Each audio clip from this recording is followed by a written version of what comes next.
just told me. Hello, world. We're back. Welcome to the Forbidden Lands, the Hanging Stone session 28, where I forgot to unmute and everything is great. Oh, Lord. Yeah. I got it now. All right. We are 28 sessions into this campaign, and I will figure out the audio one of these days. We are 2 sessions deep beneath Stonegarden. We are at the top of a vast chasm full of vegetation where there live 2 rival tribes of scaly, pale humanoids living on opposite sides of a gulch, down which a huge boulder rolls at regular intervals. You called it a huge flaming boulder. It is earlier. a huge flaming boulder. Just want to make sure we get that in there. That is apparently a proxy for the sun down here. And the party, who are at the top of a hundreds of meters high spiral column overlooking this chasm, have to figure out how to get their sled full of supplies across in order to descend down into the depths. We are joined by Rangmar and Arvi, the Dwelvers, these underworld dwelling precursor dwarves that the group have termed jelly dwarves. And we are also joined by Lupendus Firm of the Belderan clan, or formerly of the Belderan clan, because he's been branded now, and he is clanless because we are venturing into the forbidden underworld beneath Stonegarden, and he had to give up his clan to come down here. We are also joined by Arvia of Chrome, a noble from a rival dwarf clan who has a big attitude and big opinions. And apparently an affinity for wolf people. And apparently a lot of skills with an axe because she's a beast in combat. And yeah, the party are overlooking this situation. And yeah, I'll clear this chat out in a second. Take it away, gang. So the goal here... I know you're so prepared. The goal here is for me to kidnap someone important. I just want to make sure I understand this before I go down there. Well, I think, we don't. They have to have some sort of like caste system. Maybe they have, a small, tiny red marble they, revere, when they're not worshiping the big one outside. Maybe they have some kind of clan leader. Like I feel like there might be a target you could capture, and maybe they kind of think it's the other side that did it. Yeah. Clarifying point here, because it's important, is am I to kill the person I kidnapped, or just... I don't think it matters. Whichever one makes you the least obvious. If you feel like you could kill them and not make a sound and then get out of there, by all means. But if that is too much and you feel like capturing would be easier. Oh, the lost pygmy. Oh, I have an idea. What is your idea, buddy? I love when you're this excited. Oh yeah, well, okay, so as you know, in any good brainstorm, the most important thing is to build on top of each other's ideas. So you kidnap that person, and then go run around, you kill them, and then I bring them back to life, but I control them, and then I make them go do what we want them to do. I like this control plan. them even if they can't understand us? Oh yeah, I'll bring them back as my minion. Aren't your corpses still look kind of corpsey afterwards? Oh yeah, but I thought maybe Arvia brought some makeup. She's Sounds so like pretty. black magic to me. And not black. Arvia says, what of it? We got a chasm to cross. I like her. Josh, are there any buildings down there that look more distinct or well cared for or highly trafficked? Yeah. Actually, there's an additional detail you pick up because you've elapsed enough time while discussing this that I'm assuming you've been observing for a while. Yeah. So I'll give you the answer to your question and a little additional detail on your surveying of the situation. First of all, yes, there appears to be a prominent hut in the middle of the town that's getting heavier foot traffic, and you see a particularly large, hulking one of the scaly lizard folk wearing like a headdress with crystals dangling on it. To you, it looks a bit like a jester's cap, but it's got like shiny rocks at the ends of pointy tassels that are springing around, and he's this big hulking figure, and he's got like a big jagged tri-pointed spear, and it appears that there's some sort of leader barking orders, and he's near a larger hut that has some smoke continually pouring out of it, out of the front door of it, like the inside is just a cloud of smoke. You also, while surveying and discussing, because I'm assuming the party has been here talking for a while, you notice that the creatures appear to be afraid of the sun. As it rolls its way through the chasm, they vacate that half of the chasm, and they all run into their huts and hide as it rumbles down the trench. And then when it starts to get to the far end, they start poking their heads out again as it becomes more distant.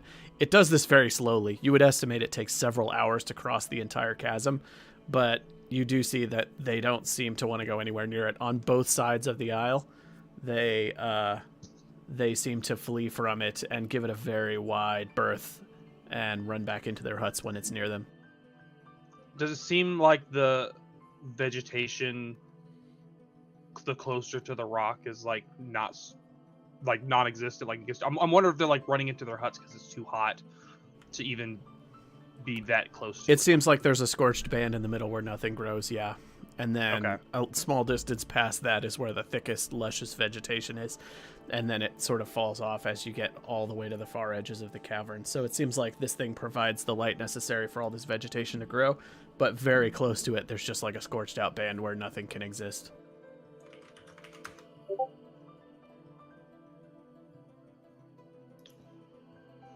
Well, that big fella probably not going to be the easiest to capture or kill in one shot. Could kill in one shot if Ralgar could make me a little more beefy. What? I do have another question. If we're trying to start a fight between the two of them, it doesn't have to be a leader. We could just pick someone else and make them do something stupid. This is true. If we do go with your idea, that does allow us a little bit of trouble causing leeway. Because I could just send one of them. If we get one of them, I could send it to attack the other one's leader. I could start some shit. I'm gonna look at the jelly dwarves and point at the other tower. That tower over there. I mean, I feel like it's worth asking. Does it go up and over? Have you ever been that way? It goes to the old waves. We don't go that way very often. Many of those caves are collapsed because of the stirring of the beast. Many, but possibly not all. Possibly. You might be able to find a way around, but they can be dangerous. And those caves are crawling with trolls. Oh, trolls smell so bad. They're so funny. Okay, so possible thing to think about then, guys. Instead of trying to figure out how to get a cart past a molten ball of constantly moving rock, we could try troll caves. Well, neither option is great. Both columns are on the same side of the gulch. If you find the way to the other column, you're still on the same side of the gulch. Yeah. Well, there is also a path for us to cross. There's like the cooler path that the ball hasn't gone over yet. It's like right in front of it, though. I'm gonna grab a drink. You all discuss. I mean, we haven't asked Josh, but I would imagine we're going to be making some like agility checks to get down and then back up, and we're going to be doing that under a time crunch. Well, you could still like. We'll have to clarify with Josh, but I'm pretty sure you can still like oh, this didn't work. I'm gonna continue to move like at an angle with the ball because it moves across this in a 24-hour span. I think is what it was. So Yeah, it's it just slowly risky. moves. I mean, it's risky, but we got to get across the chasm. Well, that's why I was asking about the other tower. Yeah, it seems. I mean, just as risky, just in a different way. Combat risky. Yeah. Hey, Gwenrock, what do you think about all this? I think there's probably too many lizards for me to kill them all. And I can push the cart, but I don't know if I can push it fast enough for the rock. I'm up for anything. I can try and keep one of the lizards' head on their shoulder if you want to do your thing. Yeah. Or we can go back up the other side and tussle with trolls. We've done it before. Yeah, you've been watching me. You got the hand gesture just right. Ha, I'm gonna teach you death magic, just like you taught me how to fight. Arvia gestures toward the south end of the chasm, where the end of the trench is, where the ball falls into the pit. And she points out that it appears that the trench widens as it gets closer to the pit, which might mean that it would be easier to cross there because the angle is shallower. But then you're closer to the pit, so if anything goes wrong, you have the pit to worry about. I don't want to fall into the pit, break both my legs, have to sit on someone's couch for a few months. Oh. Yeah, deep cut. It seems like once we're at the ball, we don't have to worry about the lizards. We just have to worry about the ball. But we're gonna have to worry about the lizards when we get up on the other side. Not if they're fighting each other. Well, yeah, but I also don't know if they'll care at that point. If we're on the other side of the ball, I don't think they're going to follow us. It doesn't look like they. I thought there were lizards on this side and this side. Am I misunderstanding? I think that side's clear, right, Josh? No, it's two different armies. Look down there. There's Those a tribe on armies each are fighting side. Each other. Got it. Okay. I thought it was a tribe on either side where the towers are. The tribes on the two sides of the trench, you can see them shaking fists at each other and throwing rocks back and forth and shouting, and you can hear just distant cries. Yeah. But then as the ball works its way down, they all sort of retreat back to their houses. Oh, that place is a powder keg. Let me light the match. I mean, that seems like our best bet is to capture a goon. I can't do that though. I'm not very good at hiding. Capture and steal. Roger Dodger. Ragar, is there any way for you to give me, I don't know what we would call it in game, willpower? Let me see what I'm at, because I'm gonna need some for this plan too. I can give you some. Where's my character sheet? I mean, my diary. I used all of my willpower fighting the squid? What did we fight in the... The squid, yeah, you burned all of it to kill the thing, I think. Mm-hmm. Completely forgetting that we were down here to kill something else. Listen, I didn't think I would need it so quickly. No, you're good. I just thought it was funny because you were like, oh no, I forgot about that thing.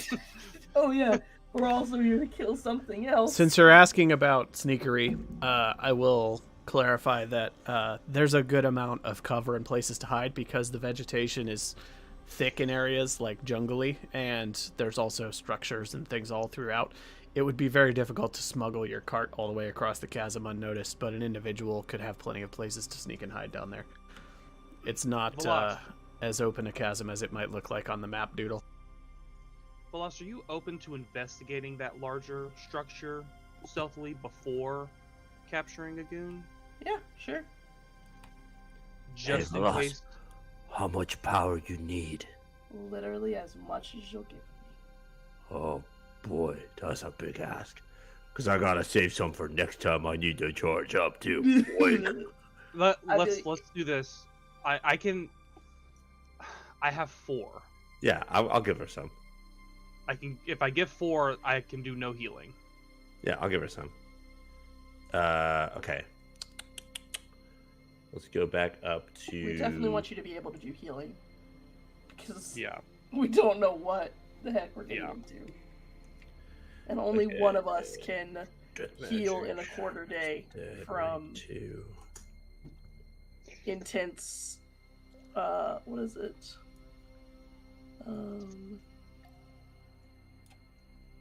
Critical injuries. I can heal myself over a quarter day from critical injuries. However, I think I'm the only person who can. You mean like heal a critical injury, or? I can heal my own. Hmm. It's I think it's an elf specific thing through meditation.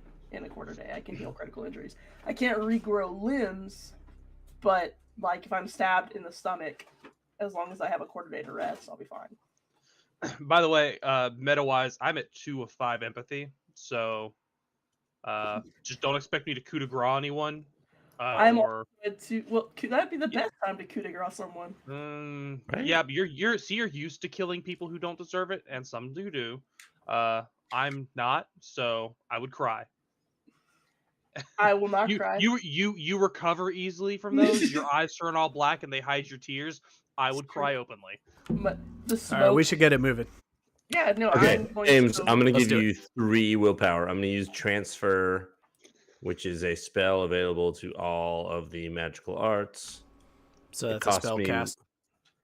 Yeah, I'm trying to find. I think it's called transfer.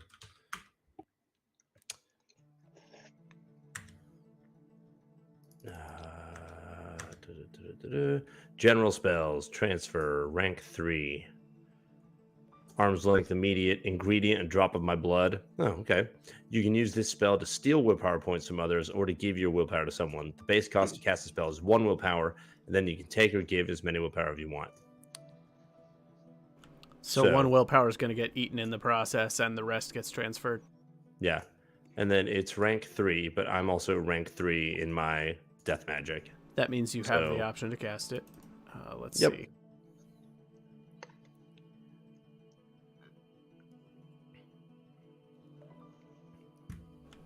All right, so rank. You can cast all spells at a rank of yours or lower. Does the rank determine like how many willpower you have to put into it, or just No. it's All unrelated? it says is base cost to cast the spell is 1 Okay. willpower, and Okay. you can take or give as many willpower as you want. Okay. I think it comes into play if you were trying to steal it from an unwilling victim. That's when your target opposes a transfer. In this case, you can transfer no more willpower than the power level of the transfer. Okay. So I can do this at basically no risk. And give a drop of my blood as well as the ingredient, which, whatever. All right. So I'm going to mark down 4 willpower, and I'm giving Amy 3 of those. Thank you. Such calming, beautiful music in the background while you do it. Shout out While you do to death our magic. wonderful music provider, Sirenscape. I pull my tail around to the front, and I just prick just a little bit of it so that 1 drop falls onto my palm, and then I hold it out to you. And I'm holding it out to you. I'm just gonna reach my hand out. And as you reach, I pop it on your forehead, and I go, ha, gotcha. Bastard! Yeah, but it looks so good. Oh, does it? Oh, yeah, you look badass. Well, hell yeah. Yeah, Regella, which single building speck did you of want me blood to... right there? just one little dot. Regella, which building do you want me to check out while I'm down there? That large one where you see there's the most traffic of people kind of moving in and out. It's where the big guy with the kind of jester hat is walking around. Gotcha. But you don't want me to kill the big guy with the jester hat? No, I mean he kind of looks like he'd be a little more than you'd want to kill and then carry back. Boss, before you go, this is really important. Whoever you're gonna bring back, I need you to bring, and I don't know how to say this in any other way, something belonging to the dead, because I'll need that for my spell. Well, Wait. maybe you need to do the guy with the jester hat. His hat belongs to him. Are they all naked? Are they not wearing clothes? Do the clothes not count? I don't know what the interpretation of an item belonging to the dead is. If it's like you can just take their shirt off their body and use that as an ingredient. Shirt would work. All right. Are they wearing clothes, DM?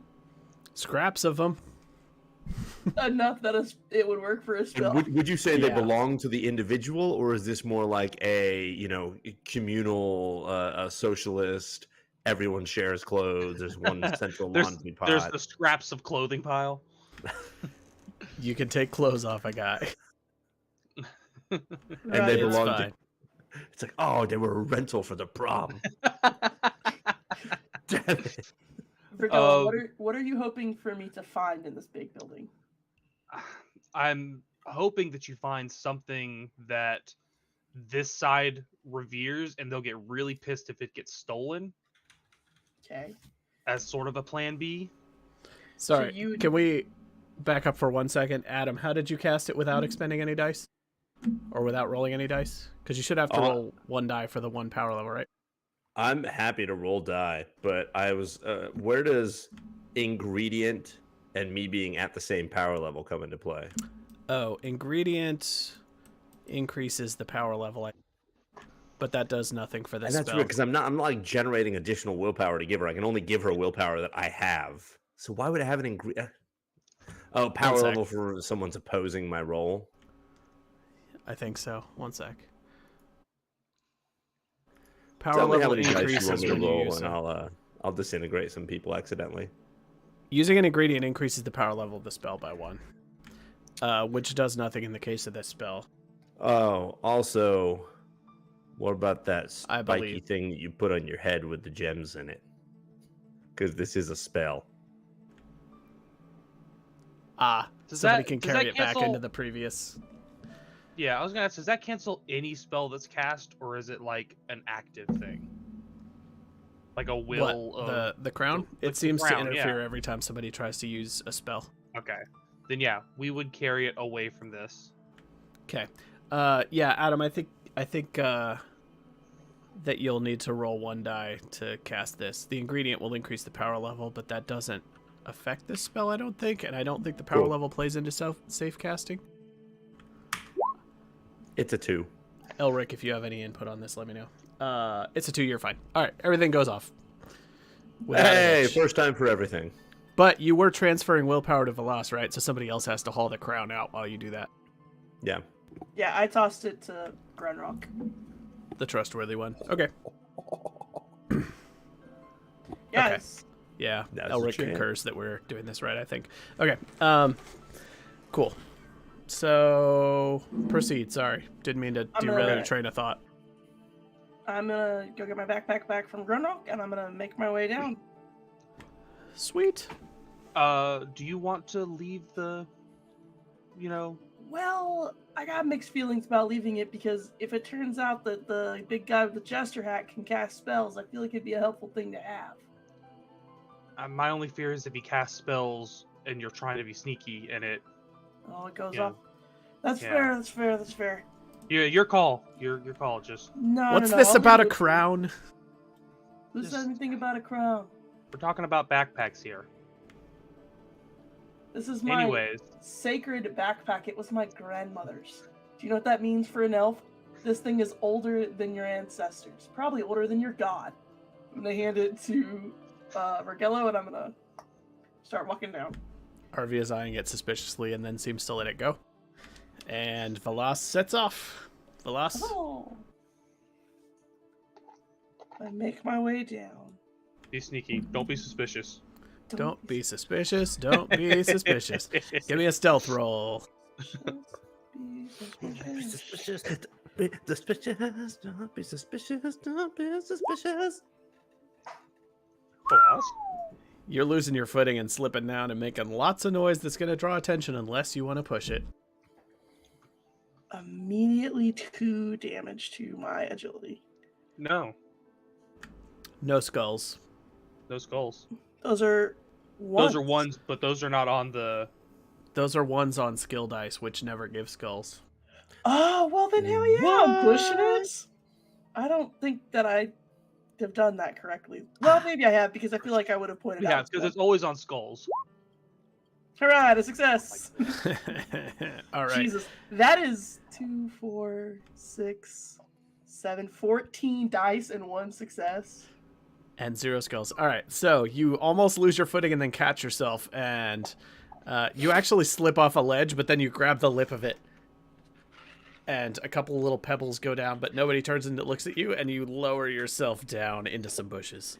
Start singing do my own sneak music like Kronk in the Emperor's New Groove. Ba-da-da-da.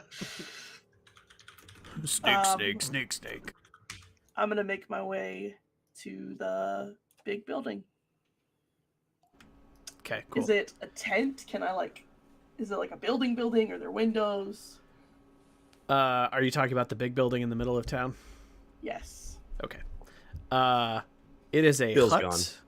It is a semicircle of stone with like hides of some sort that are scaly looking over the top, and then a little arched doorway through which smoke is pouring out. And it's at the center of a clearing in the middle of the town, and there's a lot of the creatures milling about. Also, at this point, the sun is not very far off. You're getting a good look at it. It is huge. It is like a dozen meters across, and just radiating so much heat that you can feel the warmth on your face from all the way across the cavern here. And many of the creatures are dashing for their huts and homes. But the clearing in the middle of the town has maybe a half dozen of the creatures milling around in it. By the way, concurring with what Elric said here, yeah, Adam, if you're doing a spell that is lower rank than your rank in the talent, you can safe cast it and lower the amount of dice. The only reason you couldn't do it on that one is because it's a rank 3 spell, so you always have to roll dice on that one. But other spells Until you can I reach choose rank to... 4 and unlock the new spells that you write for me. Oh boy. You might have to do something evil to get those. Anyway, go ahead, Amy. When the ball is getting closer to like that center part of town, are people still staying there? Like the big hut? Or are they moving from the big hut? Oh, sorry. Ask me again. I got this. Are people you said the ball was getting closer, but people are still milling around like the big hut? They're not going back to their homes? Most of them are going back to their homes. The big hut is kind of in the middle of town, and you see, if you want to wait until the big ball rolls as close as possible to the center of town, it'll only take a few minutes. And then you see the huge guy disappear into his hut, and then everybody else does as well. So everybody is confined to their homes now. Gotcha. Waiting for the ball to pass by.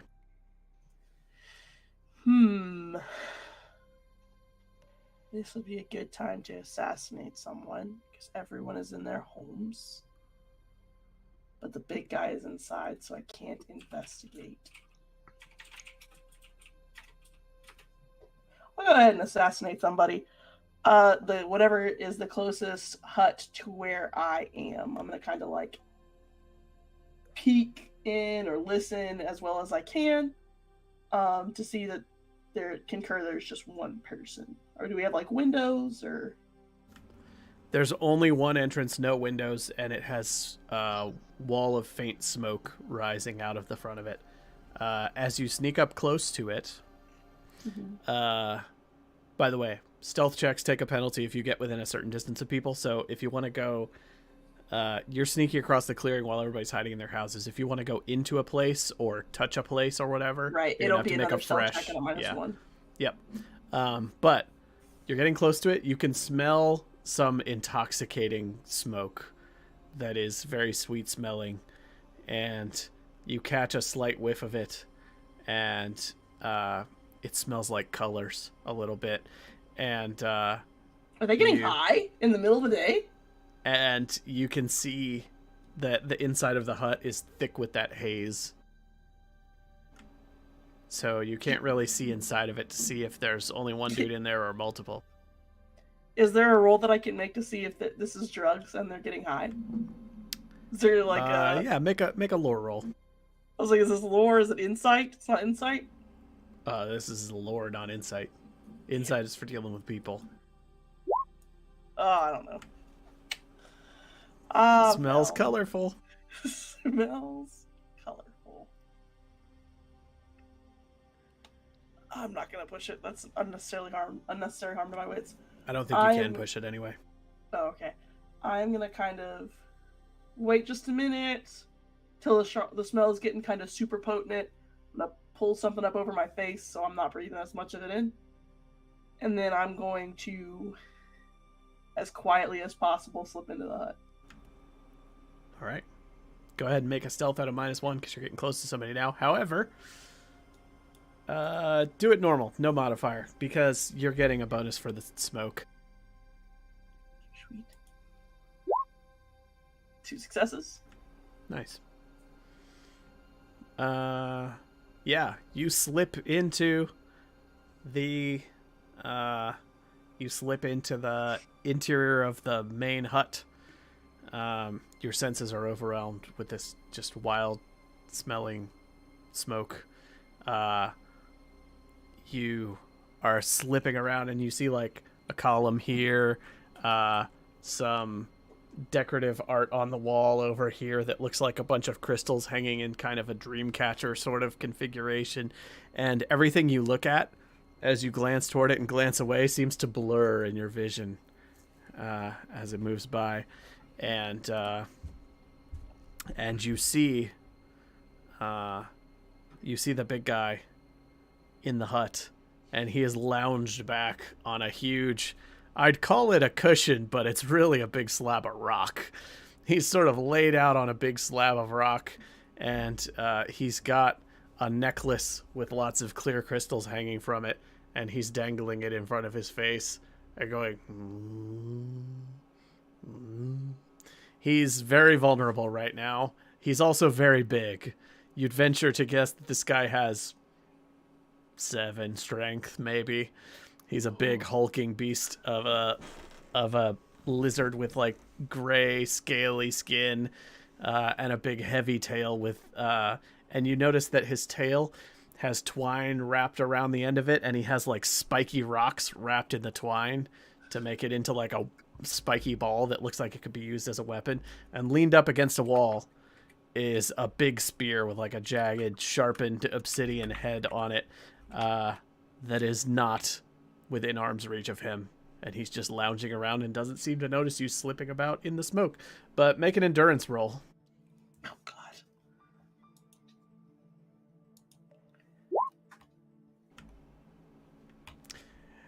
You smell colors, but you're keeping it together. What do you want to do? He seems totally out of it. Oh yeah, he's enjoying whatever this is, and has his defenses down, his weapon leaned up against one wall, but he is big and beefy. He is big and beefy. I have, and this might be not be a question you can answer. I have 4 strength. Do I think that I would be able to like drag his dead body out of here? Because everybody's inside their tents. It would be a might roll. You'd need a success on a might roll, and if you failed, then you would get winded and need to re-roll it. And it would be a might roll. If you fail it, he's going to get stuck, or you're going to get tired, and you won't be able to cross the entire clearing. If you push it, you could potentially take damage from the pushing, get exhausted, etc. So it's a might roll to drag him back out of town. Okay. Is his spear closer to me, or closer? Like, is he between me and his spear?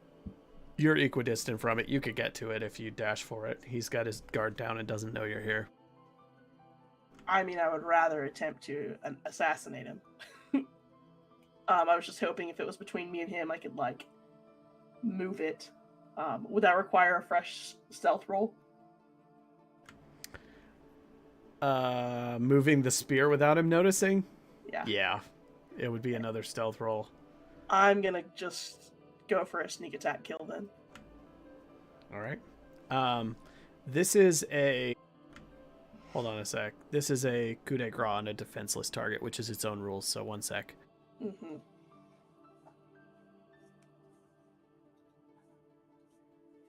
This has its own empathy roll necessary for you to even do this. Yeah, I think you have to like fail an empathy roll or something, or you can't succeed or something. Coup de grace says a defenseless opponent. It says who has lost all strength or agility, but this guy's unaware you're here and he's lounging around in his drug cave. So, It is drugs. I knew it. if it's an intelligent being and you want to kill them outright, you must fail an empathy roll. Roll for the attribute only. Even if the roll fails, you must spend a willpower point and suffer a point of damage to your empathy in order to carry out the act. Killing in cold blood is not as easy as you might think, so saith the rules. If you have the cold-blooded talent, you can kill defenseless enemies without these negative effects. Well, yeah, so that's you're gonna... something to consider. Here's the problem. If you use the Phantom Dagger to coup de grace a defenseless person, you are going to suffer an empathy break and be out for the remainder of the scene.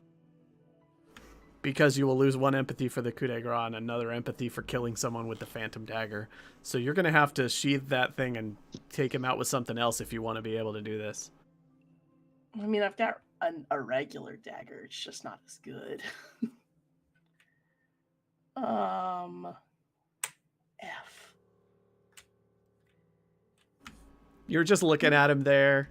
You think he's kind of funny. You feel bad for him because he has no idea it's coming. And you're questioning your choices leading up to this point. How long would it take my colleagues to come down here? You would have to get back to them, signal them in some way, No, wait for them to come down. They're totally looking at me. I would like wave and be like, this. Probably like a quarter day, enough time for you to hide and learn a new talent. It would take about 10 minutes. The creatures would still probably be hiding from the sun. Okay. We would have to split though. They would have to sneak. Oh. You also can't talk to them because you're here alone, so they would have to interpret what you want them to do. I am going... Jesus, I don't fucking know. I can take the spear, and does it look like okay, I've seen some of these other things. Do the other guys have spears like these, or is this one special? This one's special. Okay. They've got much dinkier spears. This is the spear of some sort of chieftain. I am going to steal the spear and go. You're going to try to steal the spear and sneak out unnoticed? Yep. Make a fresh stealth? Go for it.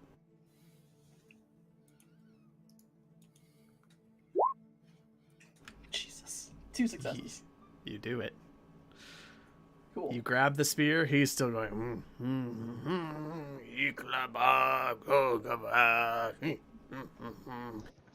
And you grab the spear, shuffle your way to the door, poke your head out. Everybody's still cowering in their huts. And you break away from the smoke. I'm going to make my way. Sneak the whole my way cave back looks a lot more colorful than it did before you went in there. Yeah, I am like... You're pretty sure some of the flowers are... You're pretty sure some of the flowers that are scattered around have smiley faces on them and they're dancing a little bit as they look at you. I am going to make my way back to the rest of the group with the spear. All right. Yep, you'll do that. I won't require another stealth roll. Everybody's cowering now and you made it across once. I'm Yep. I'm going to be like, well, I've got some medium news. I got the chieftain's spear. Oh, you got something belonging to someone. That's what I needed. Okay, where's the dead person? So, I said medium. Your eyes are really dilated. Oh my god, I'm tripping. I haven't tripped in so long. Arvia walks up to you and grabs your face. She goes, "Did you eat any mushrooms?" You're so ugly. Unbelievable. Oh, The man. people I have to work with. So the chieftain was smoking something. God, I should have stole some of that. I could definitely kill him, but I think with this dagger right now, it might really mess with my head. So I might need like a quarter day to just... Somebody, I didn't really think about that when I got down there. That's on me. I mean, the chieftain might get really pissed his spear's missing, so maybe that'll cause some drama. Oh my god! I didn't even think of that. I Oh, just thought yeah. it was cool. You should throw it on the other side of the pit. Oh, but I thought Ralgar would like it. I think we Oh, should just wait. Yeah, maybe we hold on to it for a while. I don't know. I'm gonna lay down for just a little bit and maybe like look at the flowers. Oh, she needs a nap now. Great. Great. This is who you put your fate in, people. What are we going to do now? Do you have any like useful things to say, or are you just gonna complain? I could go Go where? to the big house. To go kill the big guy? I'll give it a try. I mean, I could go with you, and that way you could guard the entrance while I bring him back to life.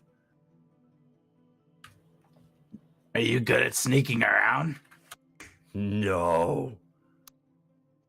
That's what I was worried about. Let me give it a shot. I think I remember how Velas pulled it off. Okay, well, getting him back up here would be something different. You should you should wait and I'll go with you. But we should wait until the thing is getting closer to the dude because I bet that's when he gets high. I mean, I'm pretty sure that'll be a whole other day. I mean, does it matter? We are on a time crunch. It Yeah, seems there's like a big it thing takes. that we don't know what it is. It seems like it takes maybe 4 hours for this boulder to cross the chasm. You've observed Well, I it mean, a I while, can so go back.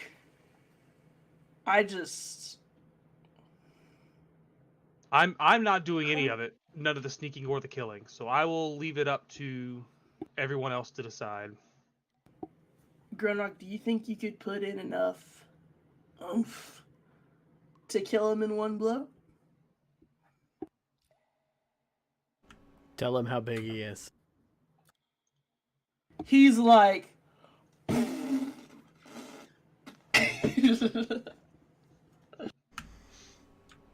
I can certainly try.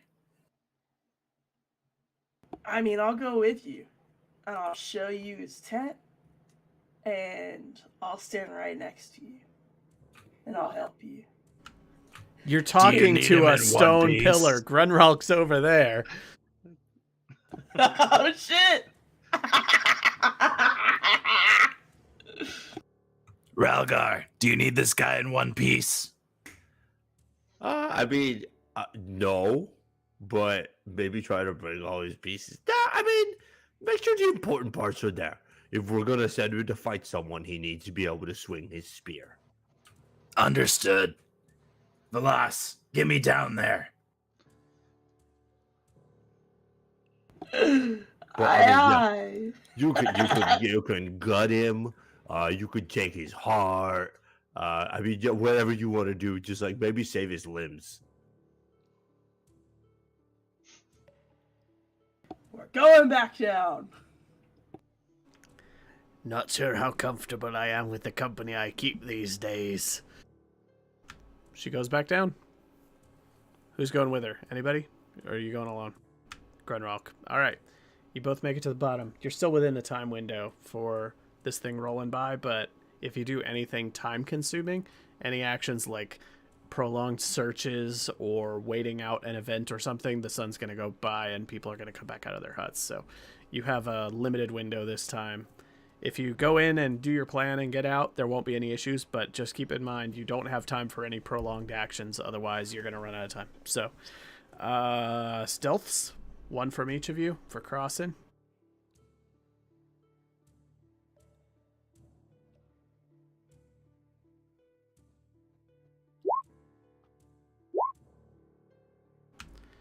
You make your way across all the way to the town center next to the smoke hut.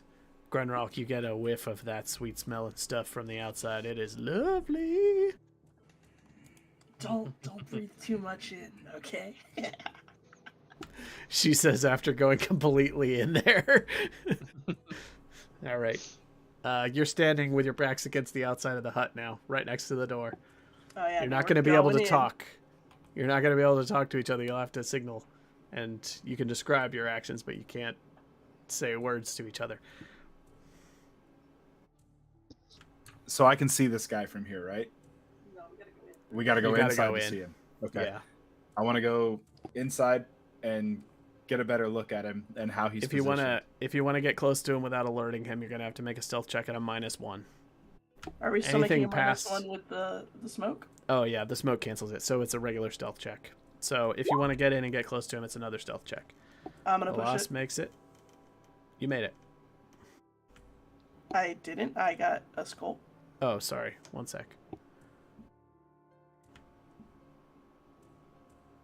Hold on.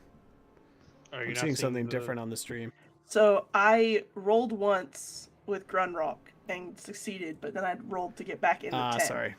The stream was not refreshing, so it was showing an old die roll. I was looking at the stream overlay and that threw me off. Okay, sorry. All right, so yeah, go ahead and push it. Oh, that's a double fail. I did not succeed. All right. Veloz, you go duck inside, try to disappear into the smoke, and you knock over a Dreamcatcher on a post. It's like a floor lamp kind of thing, like a tall thing with like a Dreamcatcher with crystals hanging off of it, and you bump into it, and it teeters back and forth, and you try to grab it, and you miss it by an inch, and it goes, and the dude sits up, and he goes, yeah. Oh. Ah! We're going to draw initiative. That's my bad, guys. That's a lot of dice to roll no successes.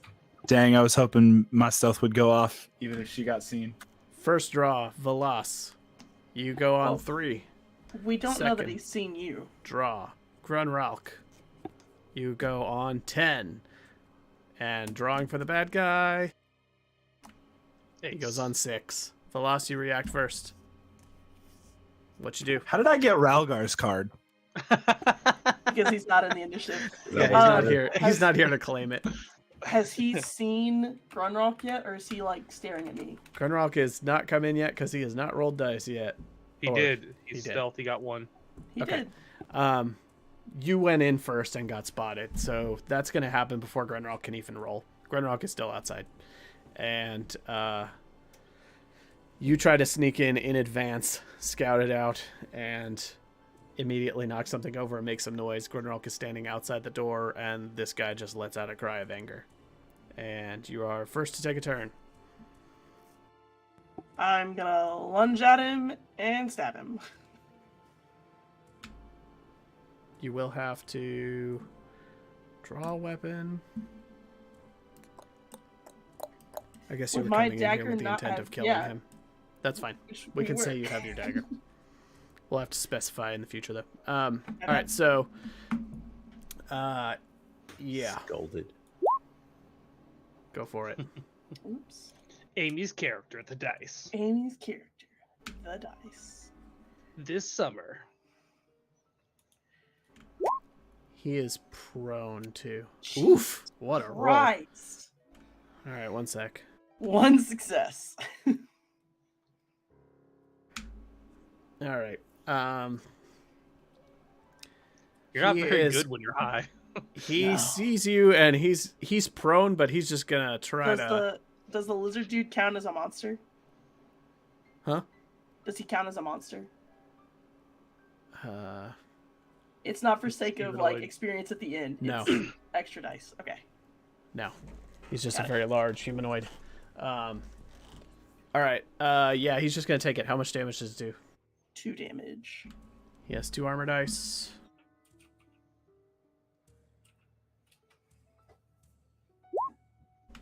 Nothing. His armor It was- breaks. His armor breaks, but he has scales. That's what it is. So it's not gonna. His scales reduce. break. Uh huh. That's some shit, Josh. For the record. Rigged. Can't break his skin. Au contraire. Yeah, you can. That's Literally what what daggers knives for. That's what knives are for. All right. How much Because damage? I was 2 damage. Because I was already moving into the tent, and that's what gave me away. Do I still have a fast action? Because I was moving into range before the initiative draw. No, because you have to move from short range, meaning you're in the same room with him, to arm's reach, and then do the attack. Gotcha. So then it is his turn. Okay. He's going to stand up and just try to haul off and maul you with a melee attack with his big beefy claw arm. He's just gonna. He's not gonna reach for his non-existent spear. I mean, he's gonna glance around and see that it's gone and be enraged. Where is it, by the way? Did you bring it with you, or you left it up there? No, it's up with Ralgar. Yeah. Meanwhile, Ralgar's like, "This is a nice spear." Doing like color guard shit with it. Spinning it, tossing it up, dropping hot sixes. It's all Yeah, good. they'll be back here any minute now. Are you no going to- troubles at all? This is an unarmed attack. Are you gonna try to dodge it, or no? Dodging it will take away your fast action next turn. What? No, I get an extra dodge She because of has fast fast Okay. footwork. fast footwork. Okay. And I am going to dodge because I get a +1 bonus when I dodge. Okay. Go ahead. You roll that. He'll roll his attack. I don't actually know what to roll for dodging. Do you want to? It's a move roll. Don't you want to like subtract 2 so you're not prone or something? Yes. Thought it was -1. Is it -1 or -2? I don't. I'm DM. What's the question? Elric? To stay on my feet, is it DM -1 or Elric. -2? It's a -2 if you want to try to dodge and remain on your feet. We don't need Alright. Elric. We know the rules, right? A little I bit. don't, Elric. Sometimes. Ooh. I'm gonna push it. All right. Hulk smash. Right now you're taking 2 damage if you don't get any successes on the push. And the push will cause you to take at One least 1 to damage. agility.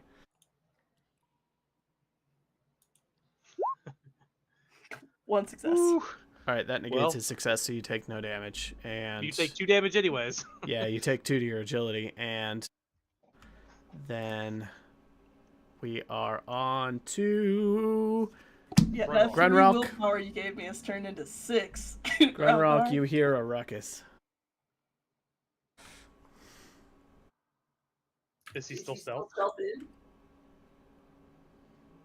I would Uh, like to. This combat broke out when you failed your roll. He rolled before we determined the result of your roll, so we're not counting his roll for anything. Okay. He's standing outside the hut. You are. I have to click Video Ninja. I would like to try to stealth into the room while they're. Okay. If tussling. that is the case, you may keep the previous result of your roll and sneak in there, so you'll Huzzah! automatically succeed. And so you sneak in. You are now short range to, or you're near. It's called near range. You're in the same room as everybody, and you see a fight going on in the back of the hut. You can use your second action to get into arm's reach, or you can do something else. You see this guy Do I just have- flailing around with his huge arms trying to grab Velas, and she's just desperately scrabbling around on the ground. Or Do not I on have the ground. to declare readying weapon? Like, does that eat an action? You came here ready It's to fine. murder. You came here to kill, so I assumed that you both had weapons drawn. Okay. I want to close the distance. I want to get within arm's reach of him while still Okay. staying hidden. Oh, then that is a stealth roll at an additional penalty. It's a -2 to get into arm's reach with someone. So you'll have to make an additional stealth roll at a -1 because the smoke gives you +1. So if you want to get into arm's reach unnoticed, stealth roll at a -1. Yeah, That was a very boy. good stealth roll. I could All right. I could have used some of those successes. You get in, you see what's going on faintly in the haze, and then you creep along the wall until you are behind him, and then you go very still, and he's still flailing around trying to get her and doesn't know you're there. And we go around to the top of the initiative, which is Velas. I'm gonna attack him. Go for it. He's gonna try to dodge it at a -2, Use the which means he only willpower. gets 1 die. 2 successes. No successes. That's And an I'll roll additional his 3 armor. damage. Oh damn. Ugh. The armor blocks the damage, so how much total? So with the armor blocking it, it's only 2 damage. So he's had Okay. 4 damage total done to him. Yep. He is badly injured. I'm gonna strike him again. Okay. 2 successes. Armor.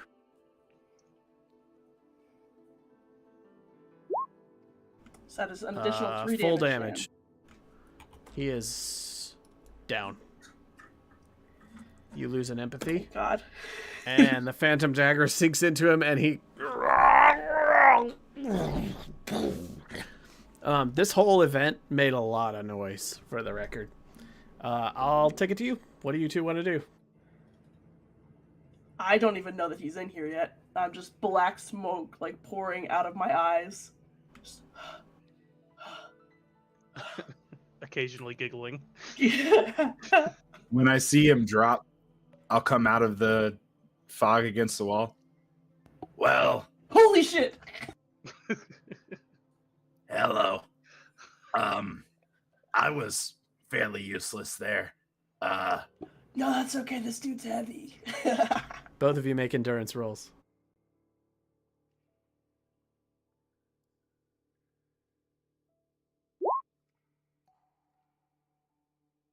One success.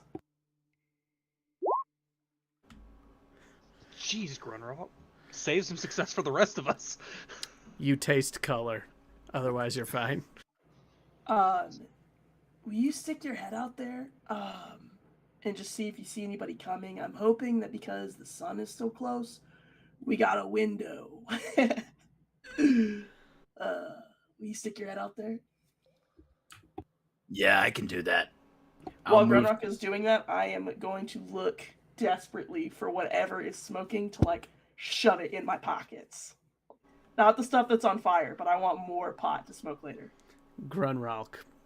Oh, yeah. There's like a bushel of it next to this flaming Hell yeah, I'm brazier just like that he's taking been it flinging and it on. shoving it in my pockets. All right, your pockets are full. You can mark it on your inventory.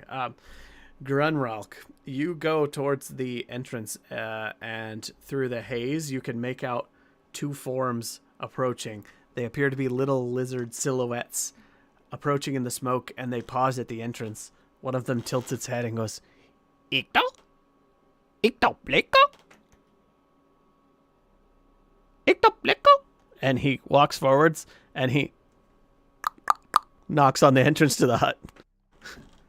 Just the open archway. Eh? Ikby? Ikby Dicko? And How close is the second one? the second one is a few steps behind. The first one is slowly creeping his way toward the smoke like he's investigating.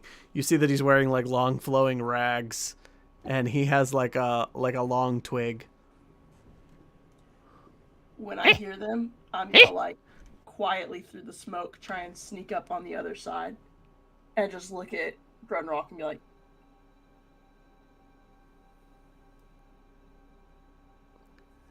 Grunrock, my face.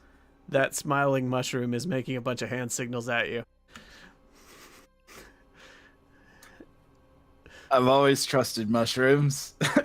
No, but I'll lean back against the outside of the door frame so that we're kind of pressed against the wall they're trying to look at. These two are going to creep in, one a few steps behind the other, into the smoke. Alco? Alco brico? As soon as the one in the back passes me, I'm going to slam my hand over his mouth and drag him towards the wall. Okay.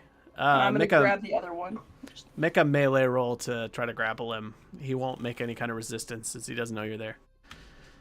But if you fail on this, I'm assuming you've sheathed your weapon now. Yeah, make a melee roll to see if you can grab him and keep him quiet. Does this count as an unarmed attack? Yeah. It's an unarmed attack that he has no chance to dodge. He's smaller than you if you get this. Well, it's not much smaller than you. 2 successes? Yeah. Okay. You grab him. You cover his mouth. I'm grabbing the other one. I've always trusted mushrooms, he says. Chad appreciates you. All right. Yeah, each of you have one of these guys. You're wrestling them. I'm just going to They're hold him smaller until than he's you. unconscious. Oh, you're trying to suffocate him out? Well, I can't kill him. I can't coup de grace him because I will break before I even get the chance to do it. He's going to get rolls to try to break free of this and whatever. The two of you pounce on them and you both successfully grapple them and cover them up. Right, I don't know what your next steps are, but they're going to... I don't know what your next intended steps are, but they're both going to get chances to try to break free with their own melee rolls. So I can tell you that I want to suffocate the one I'm holding. I want him to die. I do not want mine to die. I want to... because this would count as having to roll an empathy break, right? Or is this not it because it's a sneak attack? We were in danger. How does this work? Okay. There's too many things happening at once. I'm going to go to Grunrock first. Grunrock, you have your guy. You're trying to suffocate him out. He's going to try to escape the grapple. If at any point he does, he's going to make a shit ton of noise. And if he fails, I will let you continue to make unarmed attacks to do damage to him. Okay? So we're going to start with him making an attack to try to get out. This is going to be an opposed melee roll against you. He gets 4 dice.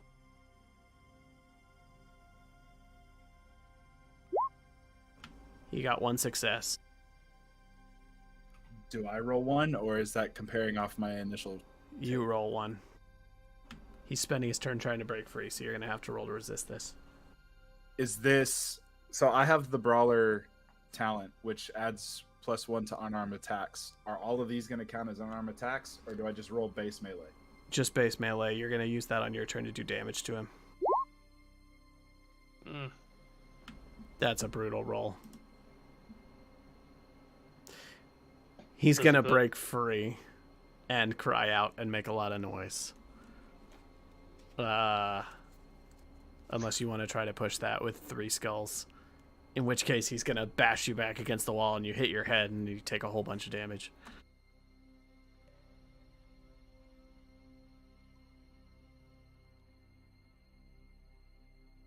I'll push it. Okay.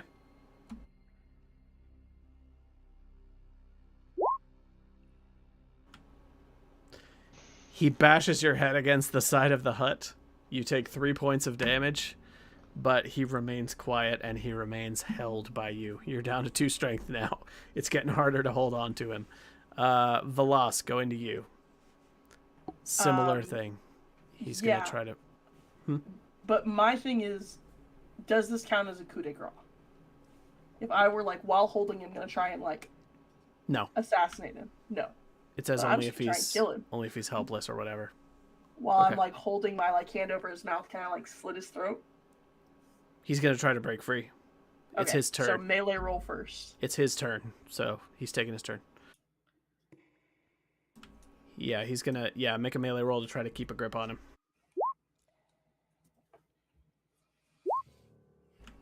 You successfully hold him. Now on your turn, make a melee roll to do damage to him. Melee roll, not phantom dagger roll. What's the difference? I thought it was a melee weapon. He's wondering if it's dagger has straight melee additional. roll. Yeah, The dagger has additional bonuses. You can use the phantom dagger, yeah. Okay. Won't that cause an empathy break though? Aren't you already at 1? I mean, I am, but like, what are our options here? It will regular cause an dagger empathy can break. and regular dagger. She will exit the scene. All right, I will try a regular dagger to kill him. So boring. I mean, I know you get bonuses, but yeah, I do. I still get some bonuses because of Knife Fighter. 2 successes. drink your milk, ladies and gentlemen. How much damage does that do? 2. Let me check. I need to check Drink their your stats milk and one always sec. keep a backup dagger. I had 2 backup daggers. I gave 1 to Dahlia.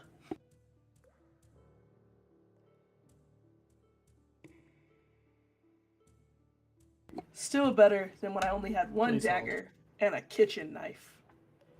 That was my kitchen knife. It sure was. And you know what? It did me good.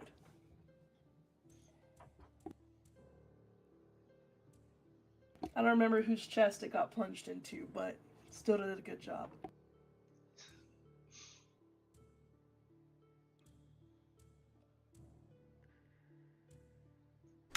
He's not down. You've stabbed him, and he has let out a cry of pain. Echoes through the area, creating a ton of Question. noise. Yes. I have a question. That was her. As far as like, is this still like a loose turn order? Like she gets a fast action and a slow action. Yeah. For this, or can't she make 2 attacks, one on a fast action and one on a slow action? Mm-hmm. She can. If she has the ability to do that, she can go ahead before he gets to scream. I do, and I got 2 successes. Okay, he goes down. He All right, I'm draws gonna take breath back to into scream, my and then ground. you stab him again. And he slumps to the ground. Grunrock is still wrestling with one, and it's Grunrock's turn. If you want to make a melee attack on him, Grunrock, you have to let him go and do it like Veloz did.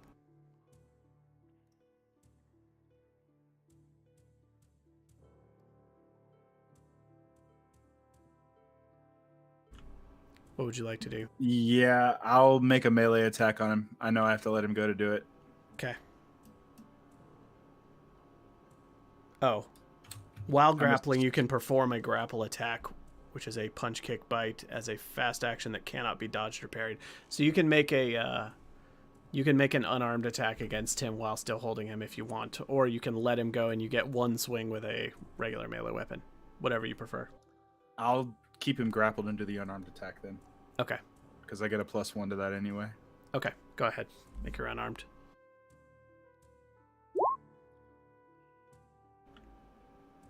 Can't be dodged or parried.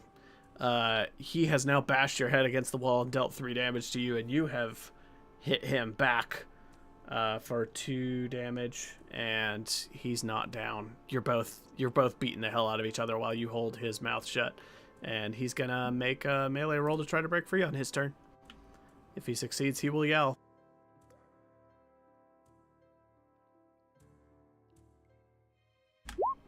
You make a roll to oppose him. He got 1 success.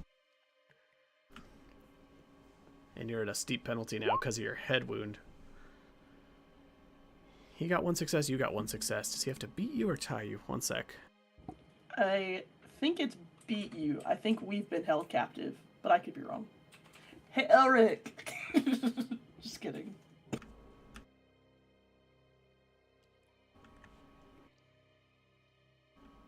Break free, which is a slow action, requires them winning an opposed melee attack against you.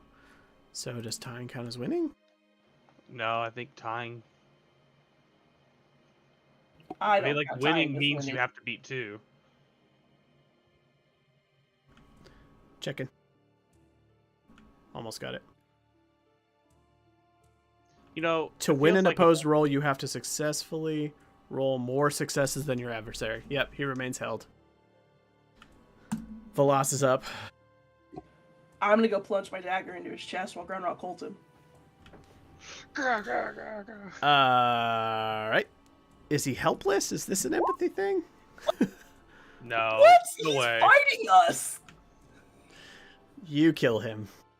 And he slumps to the ground. You now are in a tent with 3 dead bodies. Blood's never looked like this before. This is crazy. Hey, I understand everything's funny right now. Grab the little ones. And I'll try and get the big guy and drape him on my shoulder and take him out of the tent. Oh, shit. Does any... fuck, You pop I want- out. You're in I the grab the town little ones. square. You're in the town square with this huge guy up on your back. You're a goblin, and this guy's a 7 strength lizard person. So he's like dragging behind you. He's like, there's like 6 feet of long lizard bulk just dragging behind you. And yeah, you're still going to have to be quiet while dragging people through the town. So one more stealth roll from each of you. Nope, no modifiers because everybody's hiding in their houses. But this is to not make a bunch of rustling, draw attention. All right, you both succeed. Oh my goodness. You make it all the way back to the base of the pillar, dragging the body of the big guy with you. And there you are, and you see the ball continuing to roll down. And as it passes the village, a few of them poking their heads out, looking around. But they don't seem to notice that their leader has not emerged. And you got a little bit of time. I'm going to run to the restroom if anybody else wants a 2-minute break. But you can also discuss while I'm gone. But I will be right back. And then we I'm will also gonna resume take a quick right where we break. are. Yeah, I'm going to take a break. I'll be right back. Okay. We're going to take a 2-minute break. We'll be right back.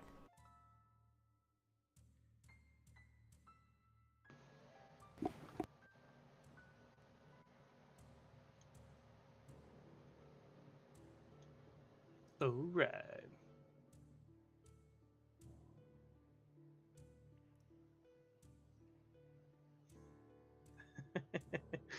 I think Josh meant to leave it on the coming soon screen, and then something happened. Fortunately, I went back to the stream to make sure.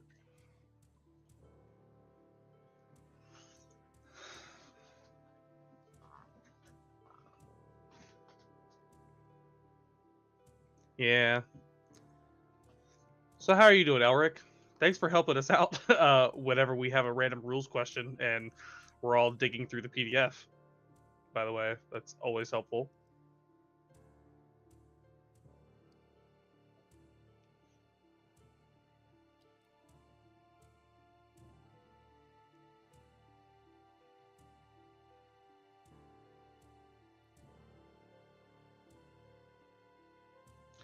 Yeah, I feel like we've dealt with the opposed rule at one point.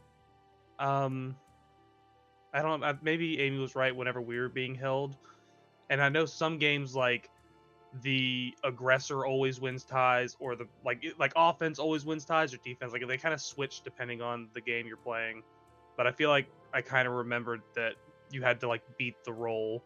The whoever rolls like the initial is setting what you like the score you have to beat or whatever. It's always helpful.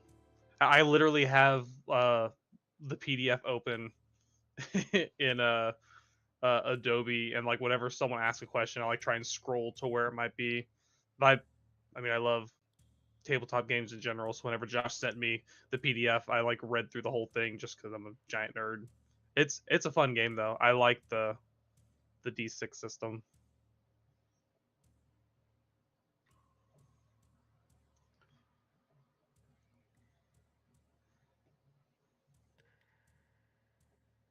Oh hey, Adam's back.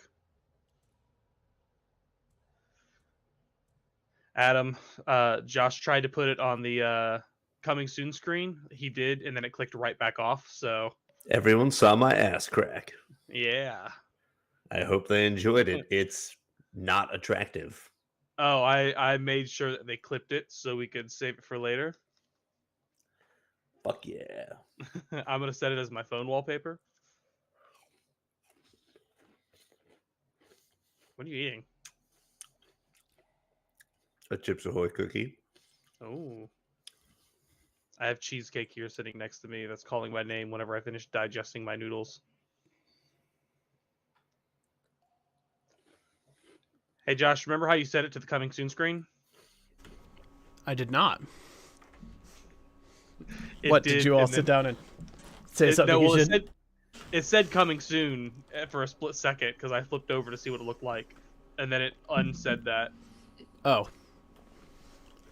At least whenever yeah. I flipped over, I don't know if it like glitched out or something. Yeah, I messed up, but it's fine. Oh yeah, Yeah, but we might get flagged for inappropriate content. yeah. For what? I Adam bent pulled over to pants pet down. my dog, and my ass crack showed the internet for probably about 10 seconds. I endorse this message. So, This can only help our popularity. top quality content coming at you. It is.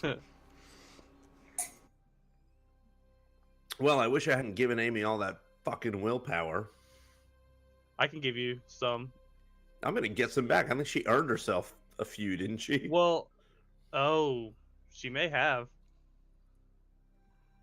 It's gonna cost you some, and just take like, all right, that was a loner, but I need some back with I interest. think she got 3 during that fight, didn't she? Hank got 3. Hank got 3 for sure. I think. See Oh, where I'd have she's to at. scroll back up. Well, while we're waiting on people to return, I'll plug some stuff. We're going to be doing Blades this Thursday night. Is Thursday or Friday? The Can 1st double of check. February.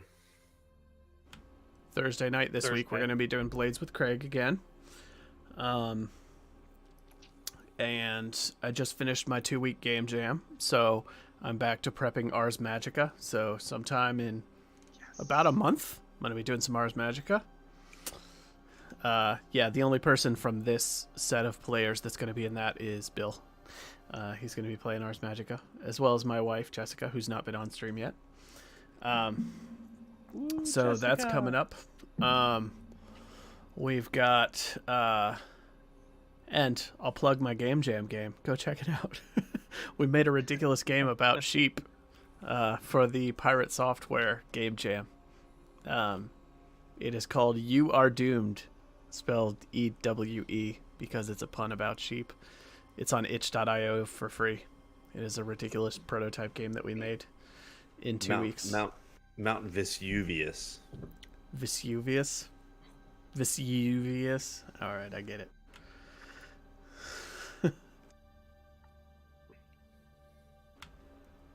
Boo. What are you doing? Me? I think. My existence. But anyway. Yeah, so got a lot of things coming up. Stay tuned. I didn't get this session posted on the announcements, but I will get the Craig one on a day or two in advance so that people can see what time we're going to be streaming. But it'll be this Thursday night. I got to catch up on edited episodes and get better about posting the schedule and stuff. Where's our Grunrock and our Veloz? 2 minutes are up. Just take the bodies. Take the bodies.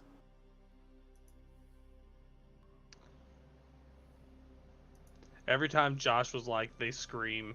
This one's gonna scream out. I'm like, hang on, where's the technicality in this? There's got to be some. Amy gets 2 attacks, Josh. Yeah. Someday we'll know the rules to this game. Maybe after 50 sessions? I don't know. 28 hasn't been enough. All right, welcome back, everybody. What did we cheat on? Everything. Nothing. We normally start this one at 6:45, Elric, and we start the Craig one at 7. Which is why I should post the time so that people know that. We start this one at a weird time, but we always have. If I posted the times, then this would not be confusing to anybody. So, all right.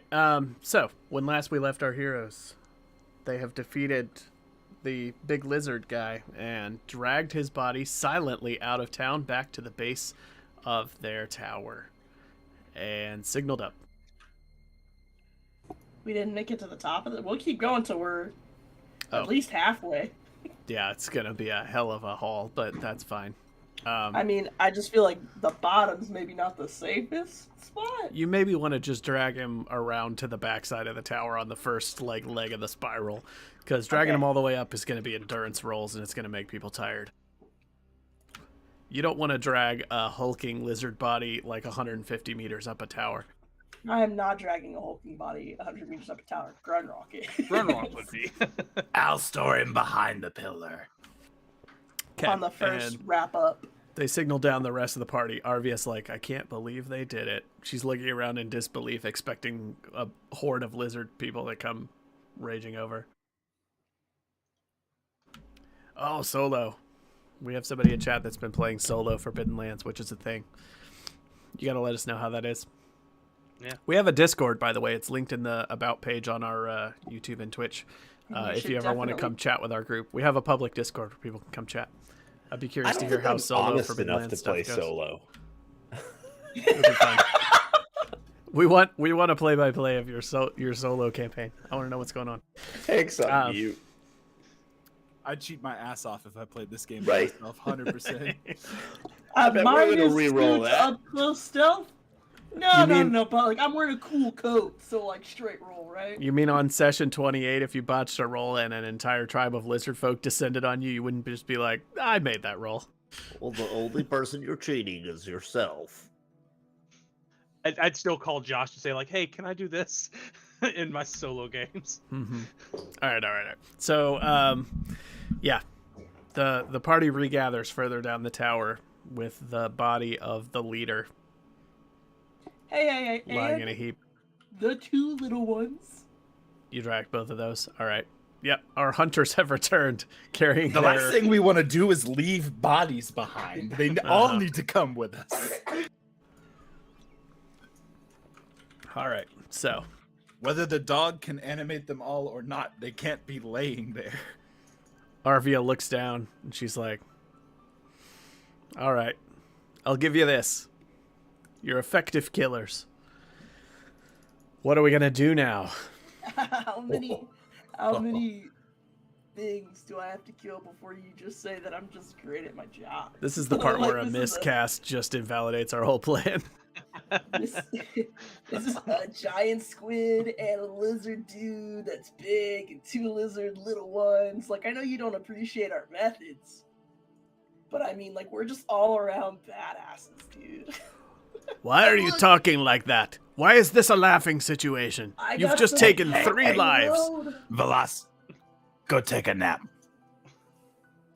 Oh, Yeah. hold on. Before you do that, I need some of what I gave you back. Okay. All yours, buddy. Crown.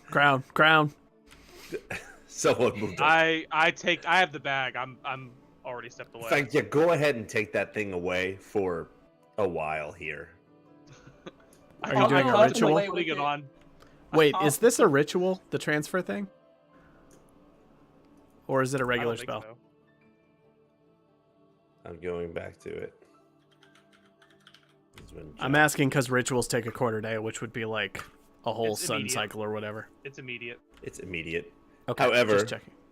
Raising the dead Cool. is a Is a different thing. ritual. All right. All right. So I've got to roll 1 for that. 1 die to transfer. Are you transferring from Velas to you? Yeah. Velas, are you going to resist him ripping your willpower out of your body? Nah. I don't Violently? think she could. I'm trying to tempt her into fighting you on it. Go ahead. I'm just making it sound as awful as possible. Oh, good. 6 is good. 6 means that it casts at 1 higher power level than normal, which does nothing on this spell, I don't think. Because it lists no Extra effects for power willpower. level. Yeah. All right. So I cost 1 to do that, but all right. So Vergello is going to disappear up the spiral a ways while this is going on. And Arvia, again, is going to be watching him go suspiciously. Sometimes the magic, I'm gonna look at her watching it, sometimes the magic backfires and the craziest stuff happens, you know? Stuff can just disintegrate. What does that have to do with the backpack? I told you that's my grandmother's backpack. It's older than your god. That answered no part of my question. Listen. See this super cool dagger? I'm gonna rip it out of like my arm. That backpack is worth more to me than this cool dagger. Cause I just got this cool dagger off a dead dude. Put it back into my arm. But that backpack was my grandma's, man. Her heartstone was smashed. I'll be honest with you. I am no fan of black magic and necromancy and whatever that knife is. But you seem to be more hopeless than stay dangerous. responsible. Did you just say I was hopeless? Velas, Ah, go find Vergello. yeah, okay, I could go for a nap. But I like rolled my ankle. I'm just gonna be like mumbling She as goes I like trudging walk off. upstairs. All right. So how much willpower did you suck?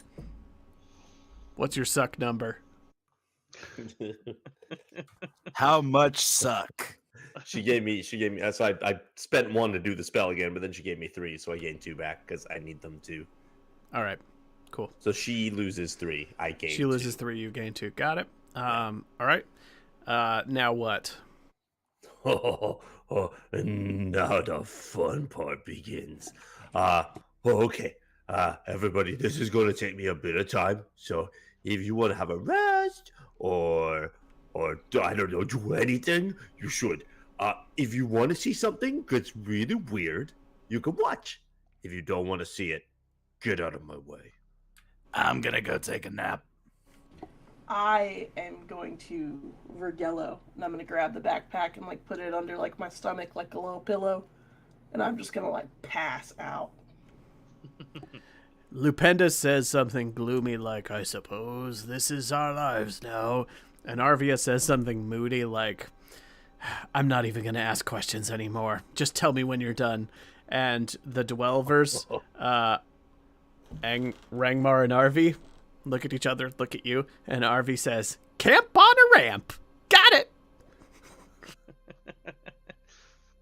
I like you too. I like these jelly dwarves. Arvy's unhinged.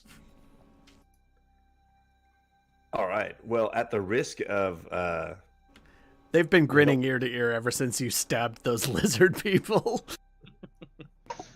They just knew it in their souls when it happened, and we came back and they were like, yes. They're delighted. Can the jelly dwarves get high? Oh my god. Ralgar, take it away. Okay. Oh, this is going to be fantastic. We'll see. So I am going to first I want to look at the lizard man's body and see like what else is on him. Does he have any rags or anything? The big guy? Yeah. Yeah. Okay. Cool. Because I'm going to use one of those as my ingredient. I don't want to use the spear as the ingredient. Okay, that's fine. He's got scraps of clothing, tribal clothing. It's mostly tatters of cloth woven from plant fibers from things growing down here. Cool. All right. I'm going to drag his body to a place where, is there any like loose like sand or fine dirt or anything on the ramp? Yeah, these caves have been rumbling intermittently for a very long time, so everything is covered in thick dust because these are not frequently walked paths. That's awesome. You can just In that reach down case- and get fistfuls of dust from the ramp. And while these ramps look tiny, they are wide. They're like 5 meters wide all the way up, so you've got plenty of room to work here. Oh, yes. Okay, so I'm going to drag him to the middle of the ramp, and with some of that dust, I'm going to make the outline of a wolf's head around him, because that's how my magic works. And around that body, on top of the body, I'm going to just neatly fold up one of his cloths and place it there. And then I'm Okay. going to bring his spear, and I'm going to hold his spear. All right. And as my eyes go dark, I am going to cast Raise the Dead at power level 4. Oh And what's going to happen Big with magic. that? Big magic. Big magic. It's a rank 2 spell. I'm rank 3, so that's going to be -1. I've got the Yep. ingredient that's -1, so I'm only rolling 2 dice here to get a power level 4 spell. And my goal is to raise him and then use 2 of those points to make him stronger and 1 of those points to make him more durable. Okay. Because what I'm Sorry. thinking is... So you're subtracting 1 because you're safe casting, and what was the other subtract 1? Ingredient.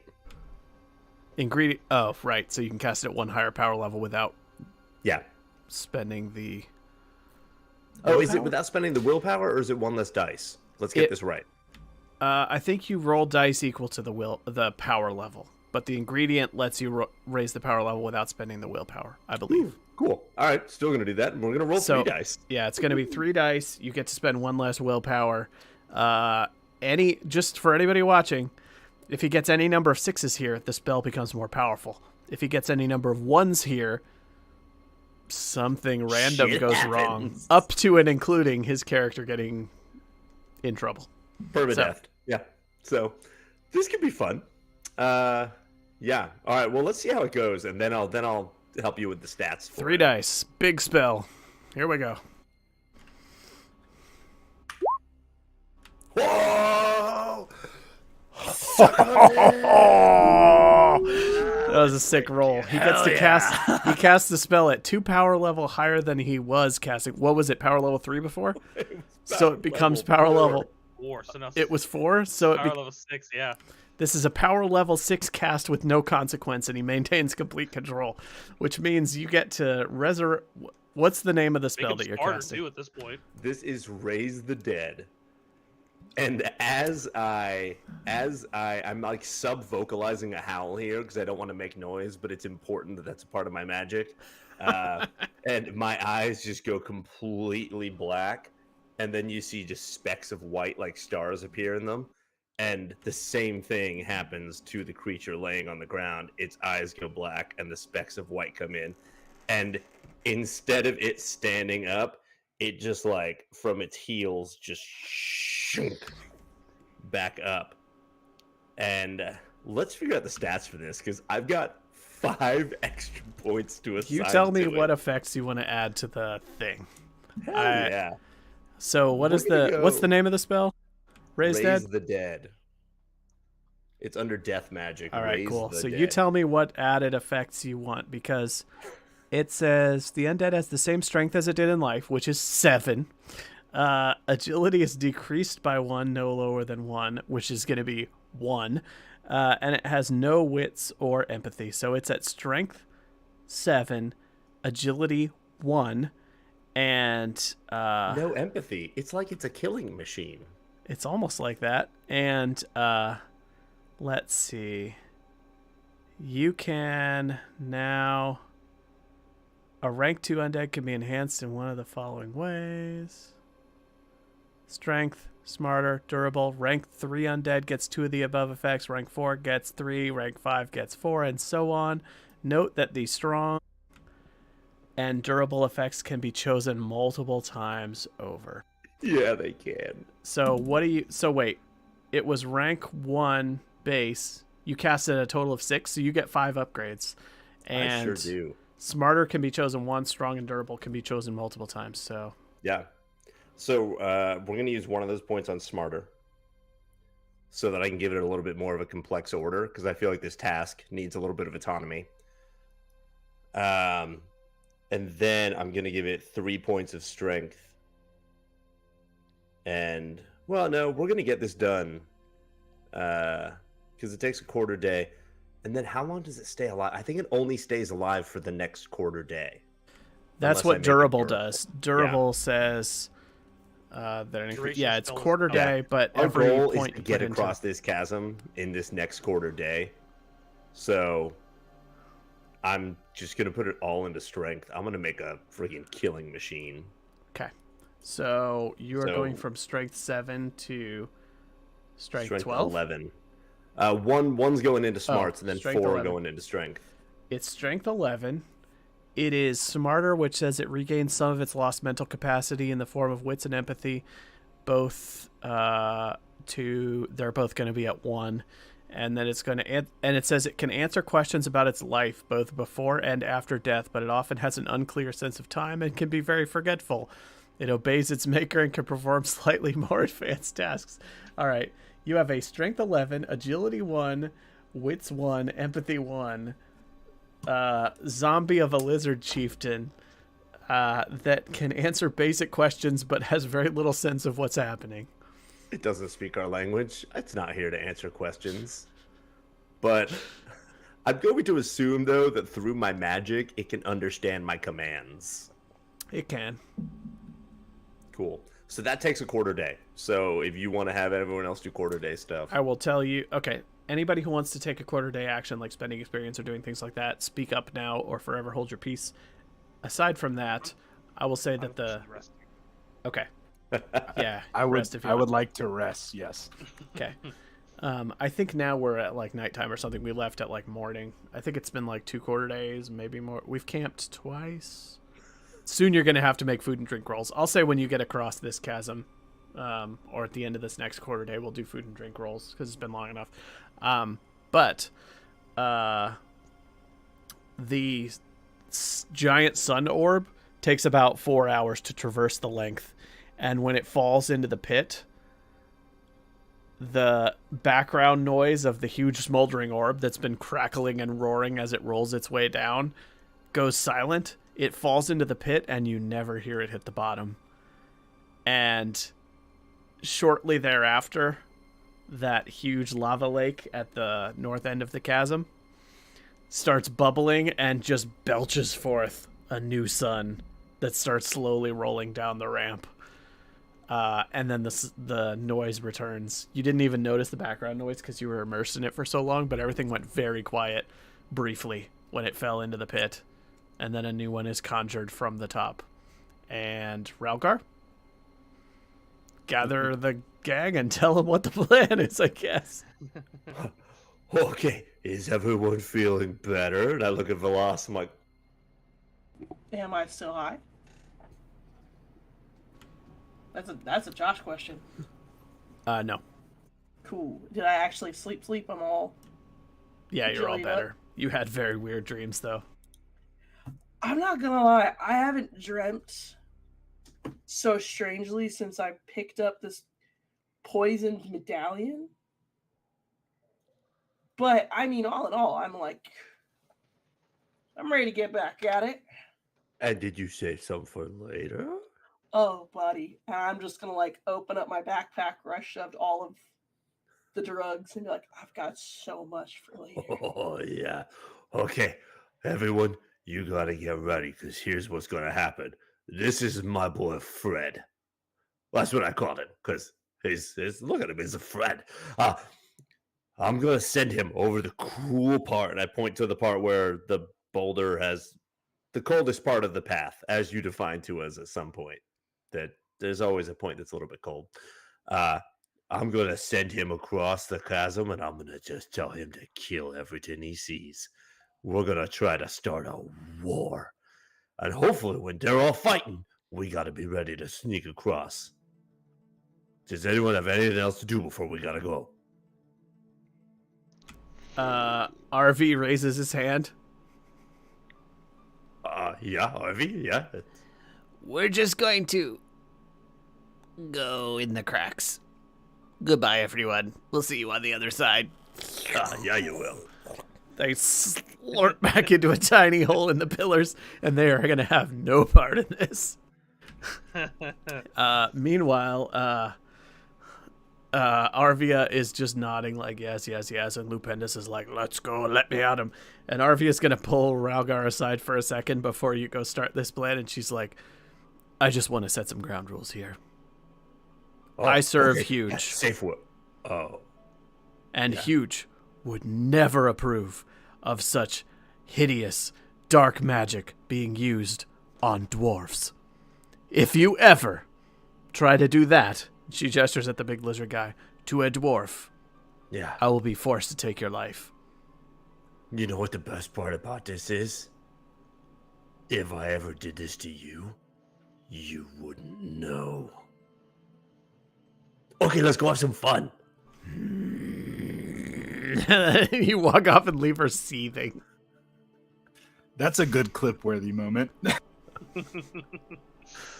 Okay, so my goal is to send this guy, Fred, and get him across the chasm to start some shit in a way that we will be able to avoid it.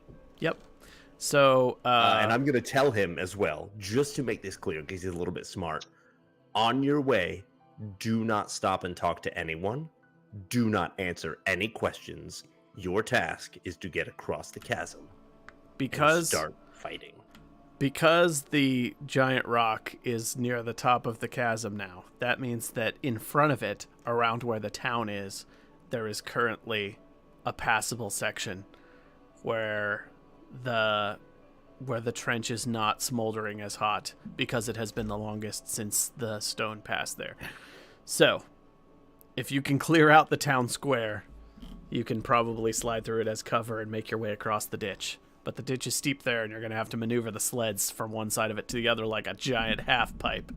And that's going to be its own thing. But first... So maybe I'll say to Fred, when you get across, go hot ways as far as you can, and then start fights. That way, the cold part is kind of left. The ruckus is further down. We'll see what Fred does. He tilts his head at you and says, And then Bola. I wiggle a spear. I go, do you want this, Fred? You say what? I hold a spear and I go, do you want this? I hand it out to him, and as I give it to him, he grabs it. I hold him up for a second, and I say, do not let me down. Palo, palo. And he goes. He goes. He goes marching off. I turn around and just put my paws together. Okay, who's ready? He's marching through the middle of town going, Agdabal, Agdabal, and just hordes of the little guys are going, Agdabal, Agdabal, and he goes, Agdabal, and he points across the chasm, and they all go, huh? And he goes, Agdabal, and they go, huh? And they're all looking at each other, and he just starts marching across the chasm, and they're all looking at each other like, what do we do? What do we do? And then one brave little one goes, ah! And goes charging across, and then a whole bunch of them go charging across like they had never realized this was possible before. I'll pat Ralgar in the back and go, That was terrifying. Come on, let's go. There is now just a column of these guys charging to the other side and a huge fight breaking out, and this guy is just taking on hordes on his own. He's got like spears getting stuck in him and arrows getting stuck in him and rocks getting thrown at him, and he's just going around just stabbing dudes and keeping walking like it's nothing. There's a rampage happening, and you have an opening. So, what do you all do? I think we just sit back and watch. push the carts as fast as possible to the cold spot. Yes, go to the All right. cold spot. All right, everybody hitches up, pulls the carts, and you get them down to the base. This whole place is emptying as this tribe just goes charging across the chasm to the other side. Some of them dangerously close to the rolling sun. Many of them are getting like burned, getting too close to it, but charging across anyway because that guy is. And it's just blindingly bright when you get close to it, and yeah, you go charging through the town, and the whole tribe is just charging after this guy in some sort of mindless frenzy. They have been staring down the other tribe across this chasm for who knows how many generations, and now they are set loose, and it is pandemonium. You get to this town square, and a handful of stragglers notice you, but they are too busy trembling because they're too afraid to go across the chasm, and they pay you very little mind. These are the cowards that were left behind. So you've been spotted by some, and they seem to all be hiding in their little huts, and none of them approach or give you any direct interference. So we're going to have to maneuver these things across this pit. Yeah, we are. Just as we see those cowards, I look at them and I just go, Agdoba! Agdoba! 3 of them run back into their huts, and one of them goes charging across the pit. Arvia says, we need to get this thing across the pit somehow. We're going to have to get some people to the other side and haul it up, probably. I guess we take ropes and we see if we can carry it across. Okay, that's a good plan. I volunteer to go last. I've got ropes. Do I have to do everything myself? Arvia takes a rope, ties it to one end of the sled, and she's going to go marching off across the trench. As she goes, I just holler after her, you haven't done shit! I'll go She with says, pull those brakes so it doesn't come crashing down in the chasm. Okay. All right. I'm gonna You go have with her and help her created... pull. Okay. You and her are both going to have to take ropes and climb the far side of the chasm to get up. It is steep and uneven, and so you're going to have to make move rolls to climb to the far side. And after you get up to the other side, you can haul the sled up. Somebody's going to have to be on the sleds to pull the brakes to make sure that they don't go out of control while sliding down the front side on the way into the pit. I'll be on a sled. Okay. Arvia's going to make a move roll too. So give me a sec to get her stats ready and roll. On a sled sounds like a solid place for Vergello, if I'm not being too pretentious. No, not at all. In fact, I consider myself fantastic on top of a sled. I do some of my best work on sleds. Dude, are you secretly Santa? Shh. That's not a secret if you say it out loud. Arvia's only got 3 dice No, on this. those are the If other anybody kind of else- hoes, Velas.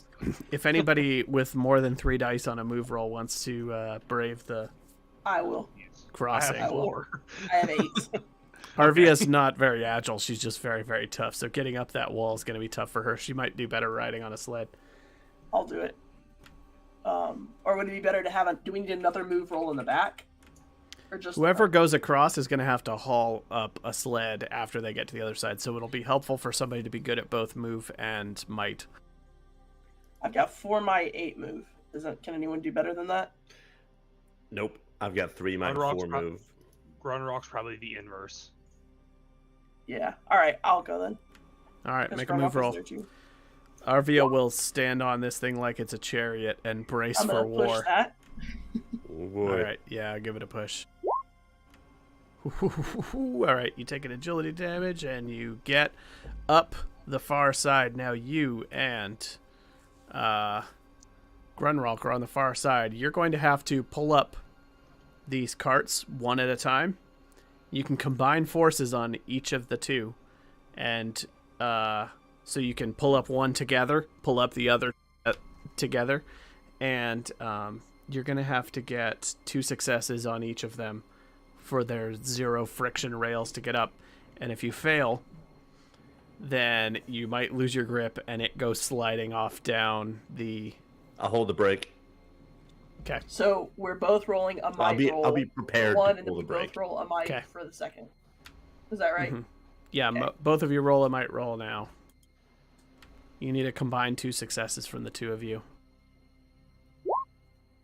Oh God. Grunrock! One of the sleds is up. It's the one with Arvia on it. Let's get the second one. This will be the one with Ralgar on it, I believe. All right, I got one. One for Velas. Grunrock.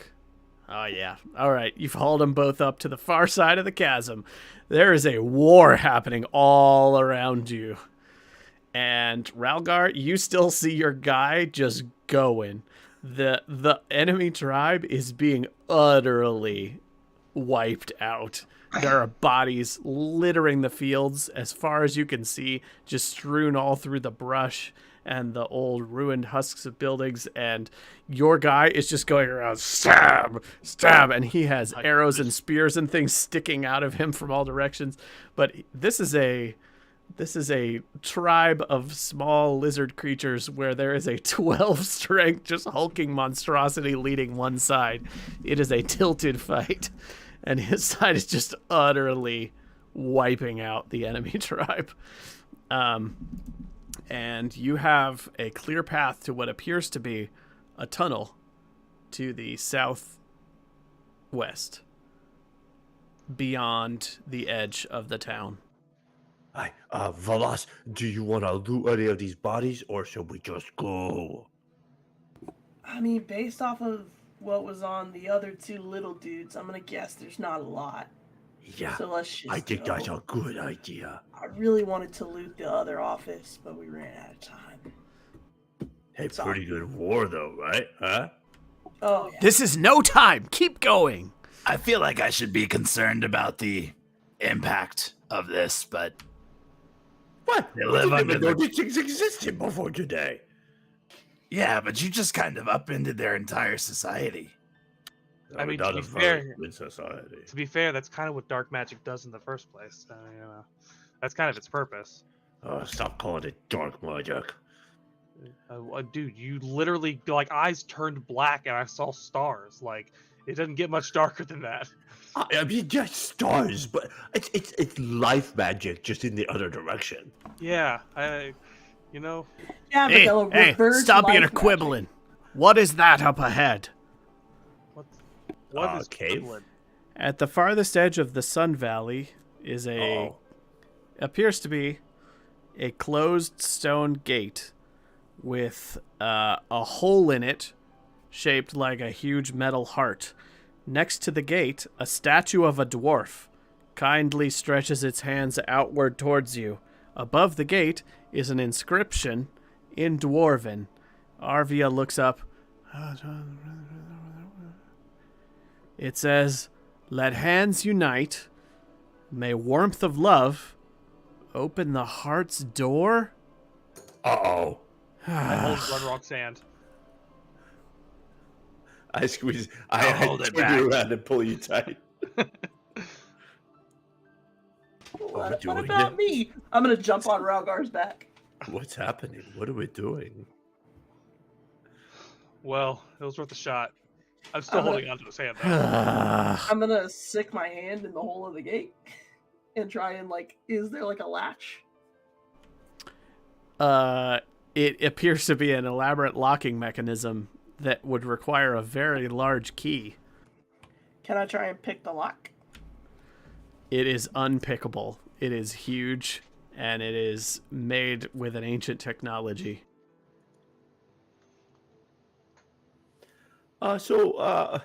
What do you guys think we need to do here? I imagine both sides of the tribe probably has a half of the key. Would be my understanding. Oh, I've so read- once I've Len heard a kills lot of them all, we songs find the about this. keys? Maybe. I mean, Hopefully they're not supposed to hug it out, because And I'll just point towards Fred. Josh, Are did the- I notice any key-like thing in the hut before? No. No.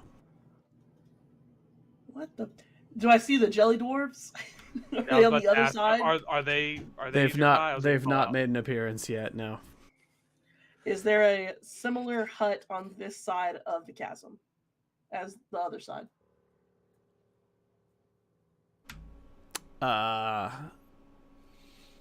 It's hard to say. You'd have to search around on this side a bit. I mean, do you guys want me to do that? Ralgar, do you have like an empathetic bond with your risen creation? Like, do you telepathically understand what it's saying? Could you ask him if he knows about the key? I don't know the answer to that. That's at the discretion of the people creating the experience together as a team. I will Josh, say that can you while do this that? conversation is going on, the sounds of the battle are dying down on this side. It appears your side has thoroughly won. There's a whole lot less combat noise going on right now. Do you guys want us to go and search for a big we hut may as looking thing? we may as well. I don't know what else to do. What Okay. did the description say again, Josh? Oh, I have an idea.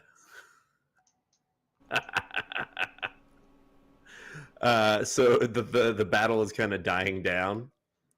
Okay, I just cup my hands around my mouth and I just yell, "Fred, come back to me now!" He marches back to you, spear held high, with weapons sticking out of him all over the place. He's down to about 4 strength now, but he's just got like 5 weapons sticking out of him, wounds all over, and he's just marching. And they're all following him in a huge parade. And he's got his spear held up to the sky, and he's raising it up, and every time he raises it up, they all go, "Ah! Ah!" And he gets back to you and slows down a little bit, and then looks at you, and then kneels. And all of the tribe behind him look at each other kind of confused, and then they all kneel. And they all start going, "Octavo! Octavo!" And they are all kneeling and bowing before you. That's just fantastic news. I'm going to point towards the gate, and I'm going to tell Go to Fred. his head. I'm going to tell Fred, I need you to get this gate open. He And see looks if at the he gate. knows anything, because I did give him some smarts. He's got some memories. He looks at the gate, looks at you. He approaches the gate, and he says, "Vala, vada, hua, hua." And he goes like this, hua, hua. And then everybody, all of his followers just scatter. They all run away like they're scared. And he's going, hua, hua, hua, hua. And he points at Arvia. Arvia, I think Fred wants to talk to you now. Hello? And he goes, hua, hua, ooh, hua, hua. And he points at the statue, and he points at the hand of the statue. Maybe you need to climb onto the hand, Arvia?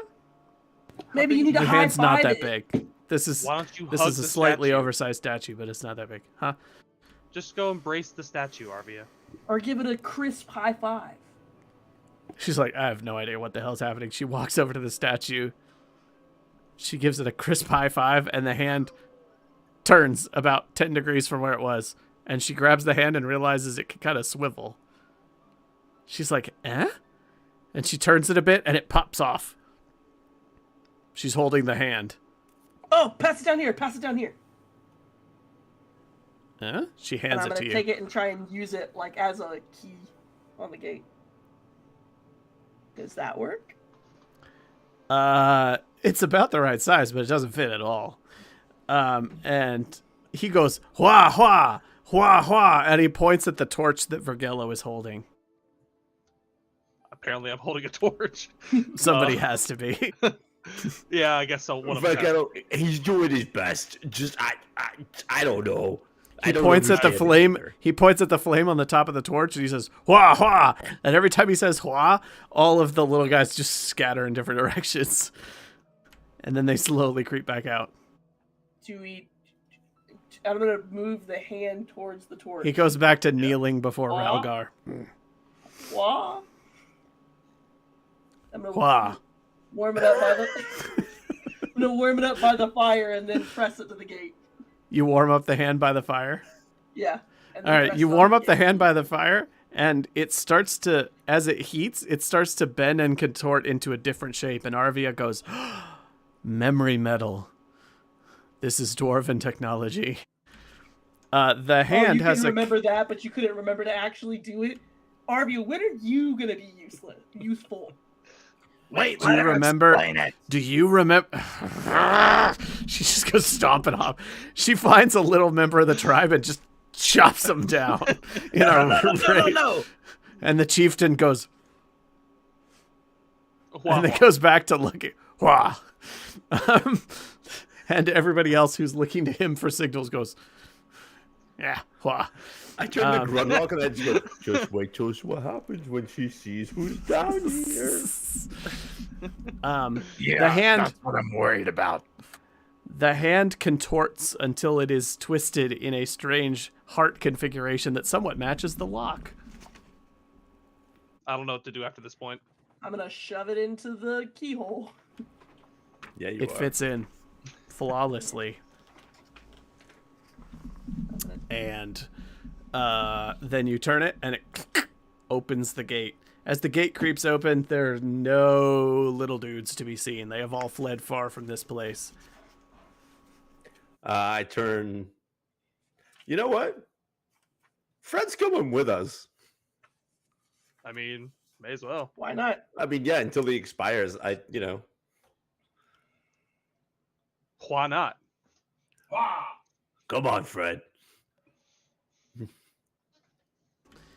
All right, I'm. Let's go. Yeah, let's go. All right, he's going to march on. Beyond the huge gate, there is a long staircase down.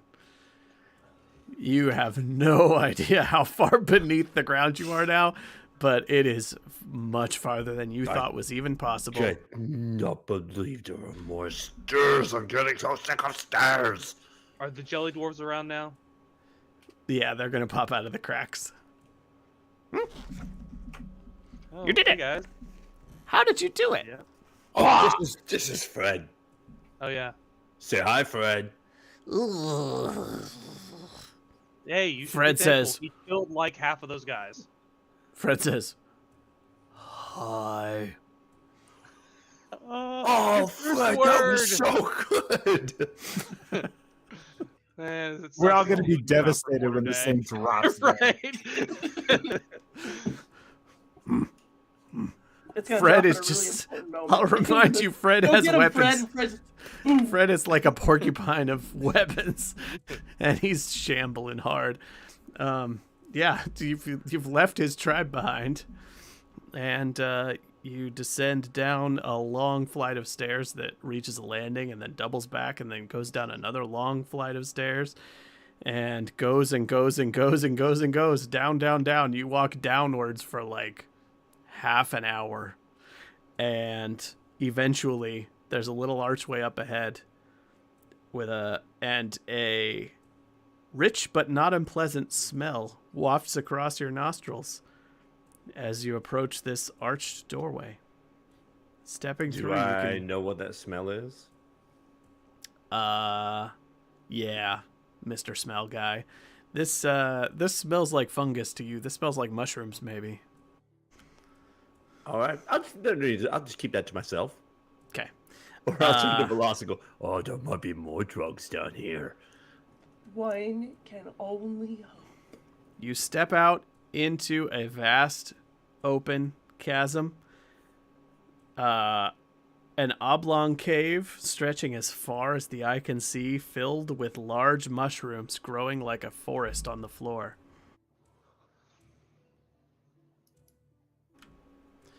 Wow. It is just a vast chasm full of a giant mushroom forest. Some of Hey, them Arby. Some of them are 5, 6, 7, 8 feet tall, and there's just carpets of them across the ground, all different colors and shapes and sizes, just filling this thick, long cave like a carpet. Arby. Yes.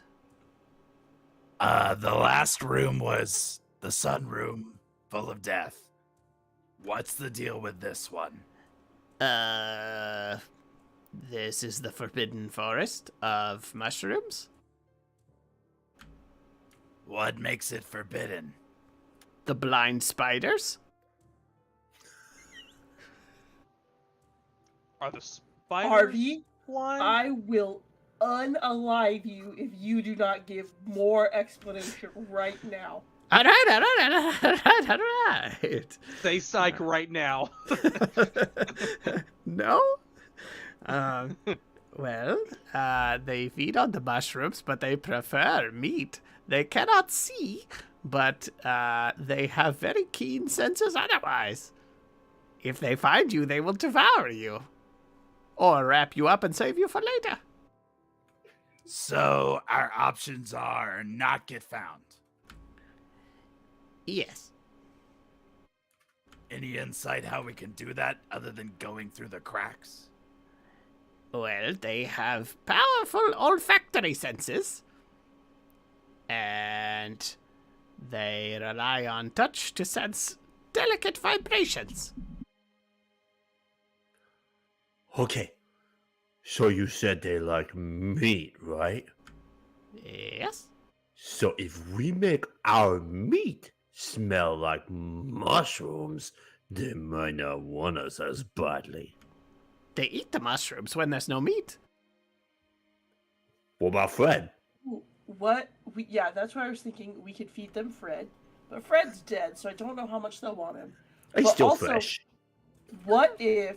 Go with me here. This pains me to say. What if we got them high on all of this stuff from my backpack? I don't think you can hotbox a whole forest with what you got out of a single lizard man. You stash. underestimate how powerful this stuff is.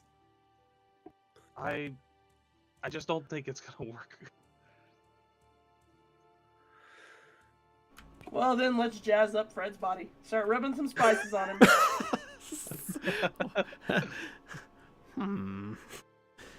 Arvia's like, yep, I'm for it. Let's do it. So we're going with Operation Distract the Enemy Part 2. Sure. Arvia says, you know what?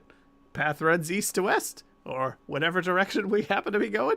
We'll send him off to the south. We'll go a little bit to the north of the path, have him make a bunch of noise, and let him eat him up.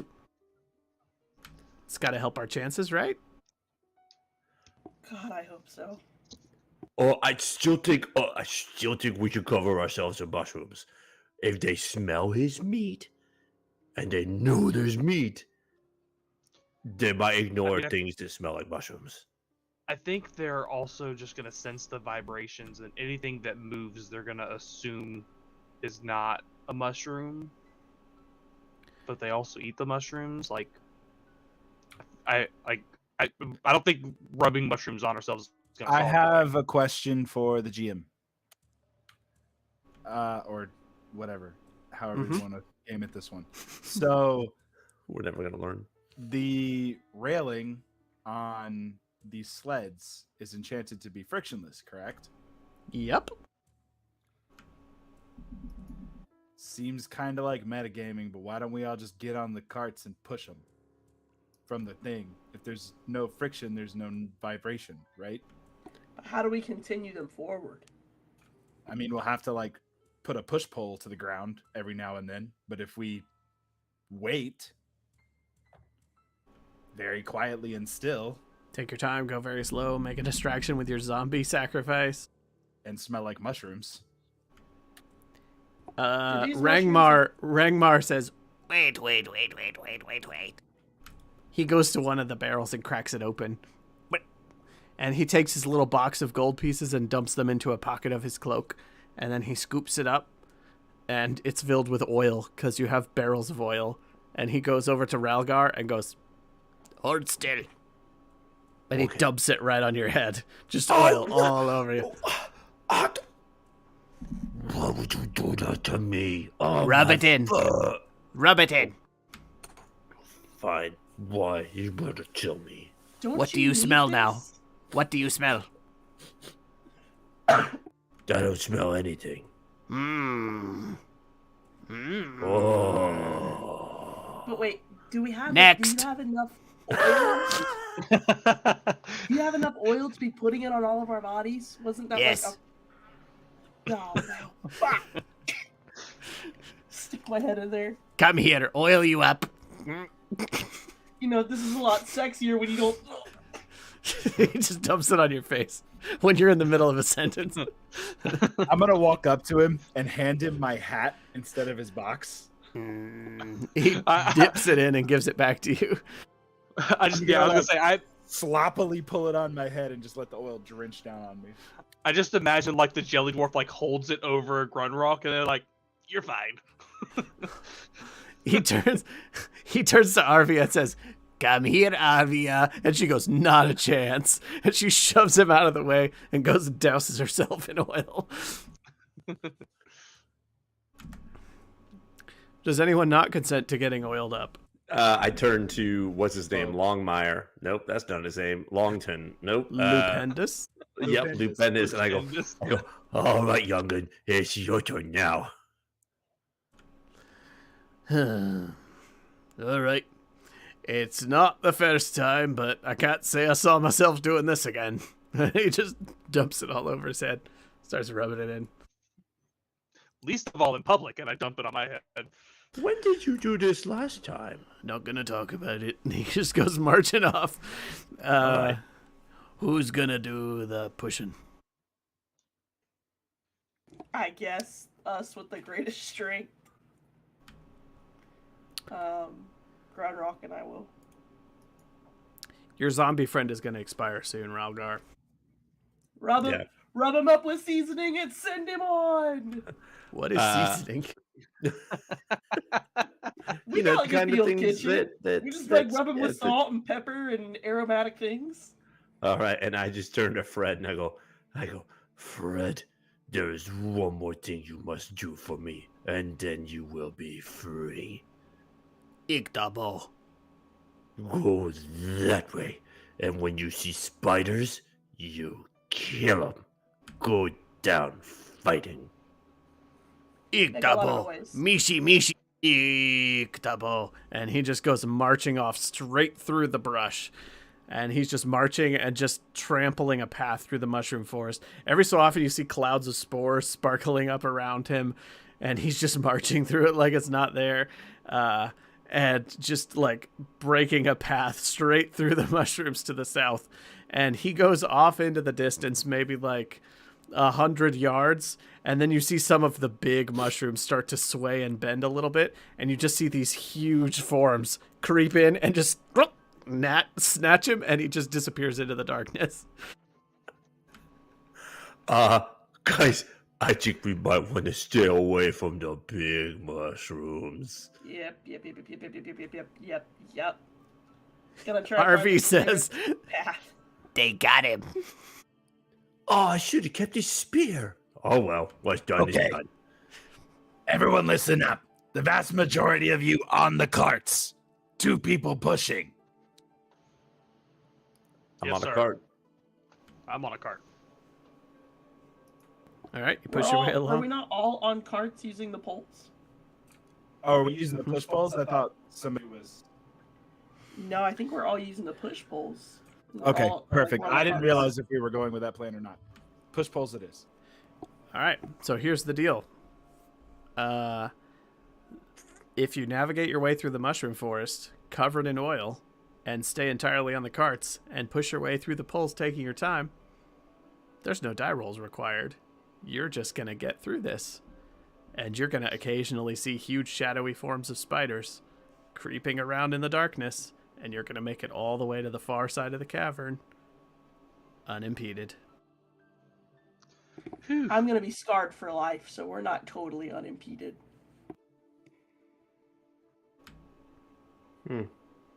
You're across. We're just gonna push pull it even after we're through Why? the mushrooms. We're just gonna keep push pulling it a little ways. Why would he do that? Okay. Maybe because we're so smart. Guys, I am so glad that those spiders didn't eat us. Blind spiders? Oh, man. Do you think they still have other eyes and they just don't work? I don't know. I'm kind of glad I didn't see any close enough to figure out whether they were there or not. You Yeah, hike I was across gonna say, about I'm not 1,000 volunteering to yards protect. of mushroom forest, and by the time you have pushed your way to the far side of it, you are all very tired. And well, no, you rested less than 24 hours ago, but you do all need to eat and drink now. So everybody make food and water rolls here. Because you have been venturing down for at least a day now.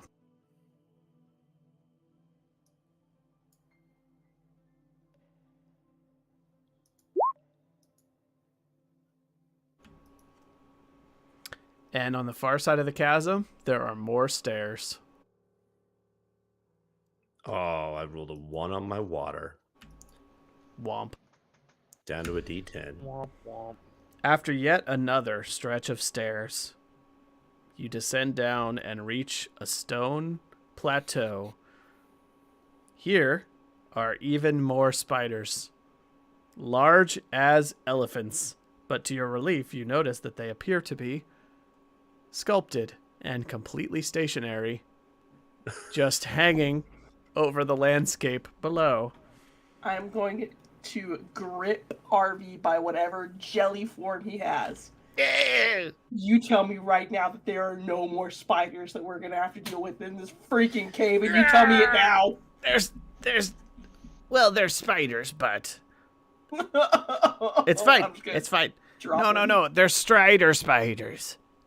It's not better. No.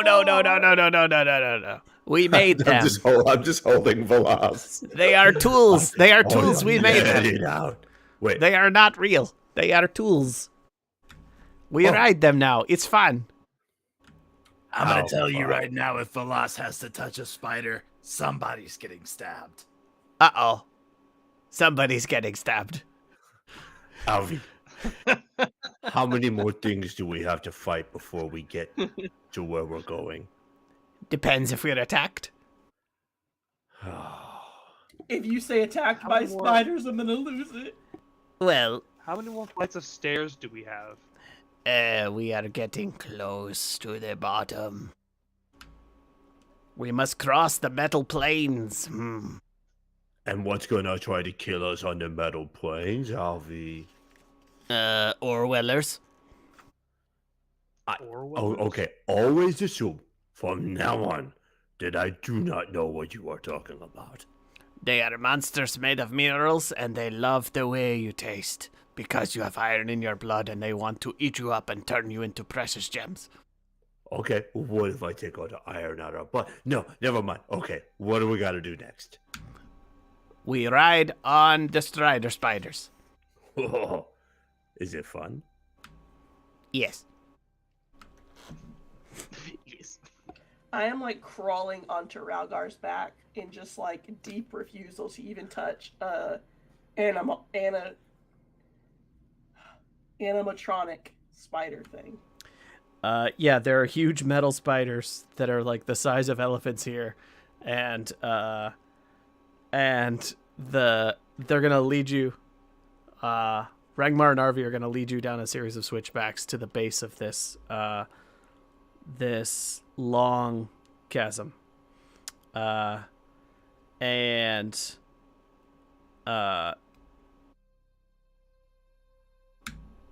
yeah. So I gave you the full description, right, of the cave with all of the crystal formations, or no? No. I think I stopped before I was done. Here are even more spiders, large as elephants, but to your relief, you notice that they appear to be sculpted. Beyond the plateau is a very irregular sloping valley that begins filled with natural rock obelisks and metal formations. The entire valley seems to be moving as if filled with overgrown barnacles and calentorites, which is a fancy word for jellyfish. Crystals of different colors light up patches of the cave here and there. So, you're looking out in a forest of metal spikes and crystals that fill this entire chasm. There are glowing organisms floating through the air. And there are these huge elephant-sized metallic spiders parked very close to where you descend down the stairs. And Rangmar says, These have not been used for a long time. But they are left from when we used to cross. Would they work? there's a rumbling, and stones rain down and dust rains down, and then it subsides. Hope so. What do we do with the sleds? Rig them up. He points to the underside, and there's hooks on the underside of the spider things, and he says, Rig them up with ropes. These will carry them. We go up on top. These are amazing. Do you make small ones? Like one that could be like a metal, like, pet? Oh, we'll talk about this later. That is silly. Oh, okay. I'm gonna start trying to rig up the sleds. I'll help if we need to hoist. All right. Rangmar and Arvi are going to proceed to prep these striders using the materials on the sleds without prompting. They were just prepared for this step. They start opening up the barrels of sticky glue and pouring them into hatches on all of the feet. And you notice that the feet have like little holes like sieves, and the glue comes seeping out of the bases of them. So that the feet of these huge hulking things start to be coated in dripping, seeping glue. They also are pouring lubricants in at the joints and checking various things. And they tell everybody to get on up top. I'm never gonna remember his name. Who's the old dwarf again? Lupendus. Lupendus. Not Longmire. Not Longmire. I want to go over to Lupendus and just ask him if he has any tobacco papers.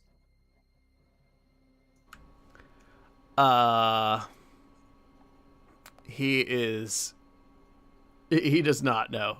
He's like, no. Ah, okay. Never mind. And I'm looking through my kit to find like any like paper that's thin enough.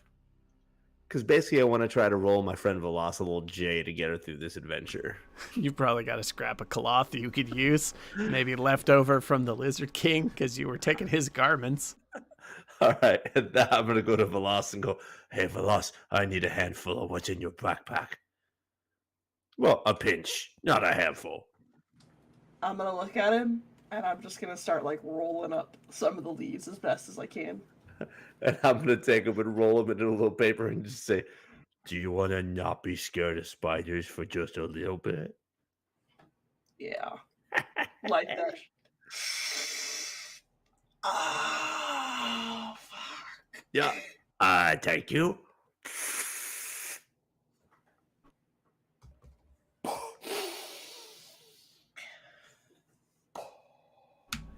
I'm gonna grab it back. Yeah. We're just gonna start trying to like Gandalf, like puff like rings and stuff together. All right. These two are going crazy on the top of a spider. I'm still trying to help the dwarves set up. All right. They are going to order everybody to climb up little ladders on the outsides of the legs of these things up onto the top. Arvia's like, I don't know what's happening anymore. And she just goes up to the top. Lupendus says, I'm just honored to be able to see these forgotten constructs. This is fascinating. Didn't think I'd do another useful thing in my life. I feel like banning clans from coming down here has really left like the under mountain portion of this go to hell with like infested with monsters and lizards. Like you guys probably should change those rules, whenever you get back up to the top. The rules are sacred. They are set by the gods. They cannot be challenged, says Arvia. Well, maybe You're Huge just needs being to oppressed. reevaluate his fucking priorities. Yeah, you listen to my friend. Yeah, if he wants to build a mountain all the way up to the top, he's got to make sure the base doesn't fall apart. Your leaders are using religion to control you, and it's not good. Rangmar and Arvi tug on the rope a little bit, and they leave a loose rope dangling, and they pull it forwards a little bit, and the whole strider goes, and you realize that when they pull forward on the rope, this thing keeps its balance automatically by moving its legs forward. It makes a loud echoing sound, and it takes like a step and a half, and they're like, ready. The feet will grip. The legs will walk. We stay on top. One person pull. Someone hearty. Someone not get tired. I just looked at Rock. Well, can I get something to stand on? Stand on my shoulders. It'll be fine. No. You walk on ground. Grab rope, pull strider. It walk behind you, carry everyone else. Oh, It need be Okay. guided. okay. Take some heft. Why are we riding it if we could just walk? Orwellers eat people on the ground. What? I'm gonna start pulling as soon as he says that. Up, everyone up. Don't get eaten. What is an Orweller? What's it look like? You will know. Oh God, this was a terrible time to get high. He's ruining my They go high. climbing up little ladders Never all the way time onto the to top of this thing. rise. This huge spider thing is going all the way through the cave, echoing out in every direction, dragging the sleds behind it. Everybody can get up to where they're elevated up, and it just goes marching its way through this metal crystal forest. There is a path wide enough to allow it to travel through, and it seems like it's a path that was carved out in ancient times, because at times it's just wide enough for this thing to thread its way through if you're guiding it correctly. Grunralk, make an endurance roll because you're hauling this thing all the way through the cave. It doesn't take the full force because it's doing a lot of the work for you, but you got to keep putting steady pressure on the rope in order for it to know which way to go, and it is tiring.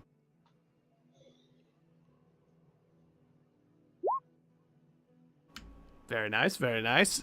You are guiding it through the cave, and there's just echoing. Everybody up top, make a scouting roll. See if anybody can get 2 successes. Do Ragar and I have to roll with any disadvantages because we're kind of high? I hope No. not. Or advantages because we can pay more careful attention to the things surrounding us in the veil of life. Can we push scouting rolls? No. Arvia says, "What the hell is that? What the hell is that? Over there!" And she points out in the distance, and you can see a section of the ground seems to be moving in Grunralk's direction rather rapidly. And you see it kind of crashing into pillars as it makes its way in his direction. And the big crystal pillars are like vibrating because they've been disturbed. I Yeah. want to lean forward and like move up to like where the rope is like attached that Grunrock is pulling, and I'm gonna grab the rope, and with all of my strength, I'm just gonna try and like lift him up onto the ground and start pulling him in rapidly. All right, make a might roll. Does anyone want to help me? Make a hard might roll. This is at a -1. I'll Oh, help. Jesus. All right, negate the -1. You and Ralgar are pulling it together. Oh God. Haha! One success. Grunralk, you are lifted off of the ground and are now swinging under this big spider, while just a tide of rumbling forms made out of clusters of rocks and crystal just come rushing and rolling underneath of you, crashing into the legs of the spider, and the whole thing is shaking side to side. And you realize that this is a cluster of organisms, creatures, that are each roughly the size and shape of like a seal, except they're made entirely out of clusters of rock that are kind of trailing behind, and they are smashing into the legs of this thing, and they are jumping up and trying to get your legs. And Arvi yells down, "Gold! Precious! Throw it! They eat it! Leave you alone! Have you anything in your pockets?" Don't you have gold? Barely I'm in your gonna pockets? pull. He clutches his box close to his chest and says, "Food!" I'm gonna pull out a pouch of fool's gold. Oh my goodness. And I'm gonna throw it between my legs as far away from the spider as I can. It's going to While hit still the trying to ground hold and on make to a it. sound. It's going to scatter out, just sending shiny gold-colored metal in every direction, and it is and it's going to make the sound like metal scattering across the ground, and it is going to send them scattering in every direction for about a round before they figure out that this is not food. So, what do you want to do for your free turn after that? I mean, do we drop him to How like run? far away Like, did what they do we? go? They I'm scattered just out gonna- about 10 feet in every direction out to I'm the just gonna tell the outskirts of the jelly dwarf. torchlight. If you don't want to be their food, you better throw some of your gold. It's mine. I want it. Yeah, they want it too. Do you want to hand deliver it to them, or do you want to send some of it, over manually? We'll throw you overboard. We don't need 2 jelly dwarves. As soon as they start to scatter, I want to try to start pulling faster. I want to try to just get Okay. the spider moving. I'll lower you back down, but keep my hand tight on the thing. If Ragello needs an assist in intimidation, I'm I'm happy just gonna to try and- provide that. I just think, trying to convince them. yeah, Go ahead and make an intimidate roll for Gello. I don't think there's an assist unless you come up with something else to say that significantly changes what he's saying. Oh, I've got something. If Go at for all it. possible, Just over your shoulder, Vergello. I go, if you don't listen to my friend, I'll kill you, and then I'll bring you back to life and shove you up your other friend's asshole. Okay, that's pretty good. Yeah, get an extra die. Go for it. Is that you were saying intimidation? Is that manipulation? Yes. Is it okay? if at all possible, I would like to tie this rope around my waist as I'm dragging it, so that I have somewhat of a harness and I can A, hustle, and B, already be secured to the rope when she goes to grab me up. Okay. Oh, I don't know what happened. Let me try that again. That's what happens when every dice is a success. That'll do it. Is 2 enough? He goes, and he throws it over, and the box of gold just hits the ground and scatters in every direction, and the Orwellers go rushing off into the darkness after it. And after about a minute, everything falls fairly quiet. Alright, Grunrock's back on the ground and, sprinting, and I'm, on my stomach, holding the rope, just constantly looking. He points at you and says, "You pay me back for that." You can get it from the king up top. I'm tired of your greed all the way down here causing the death of everyone, including your own people above. So hungry, haven't eaten since before throwing bucks. Yeah. Take it up with the king. Hungry, hungry, hungry. He complains for a while. Yeah, maybe your friend would share with you. Rangar. He says, "No, I'm hungry." And he pops out a gold coin and eats it. What a dick. They're all dicks. Well, I have 16 gold on me, and you can bet your ass I'm not going to throw away the 16 gold it's taken us 28 sessions to get. Nope, not a one. Listen, that's what I thought. I looked at my inventory. I was like, I have literally 1 gold. He's eating it like it's crackers. All right. You make it across Pyrite would come in handy. the metal plains. I mean, it distracted him for a round. We've had that pyrite for what? 15 sessions?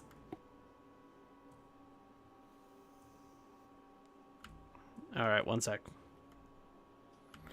Up ahead, there's a long chasm that opens out before you. That is a rough-looking landslide that appears to have filled a cave that who knows what it previously contained, but it is just rough rocks all the way down.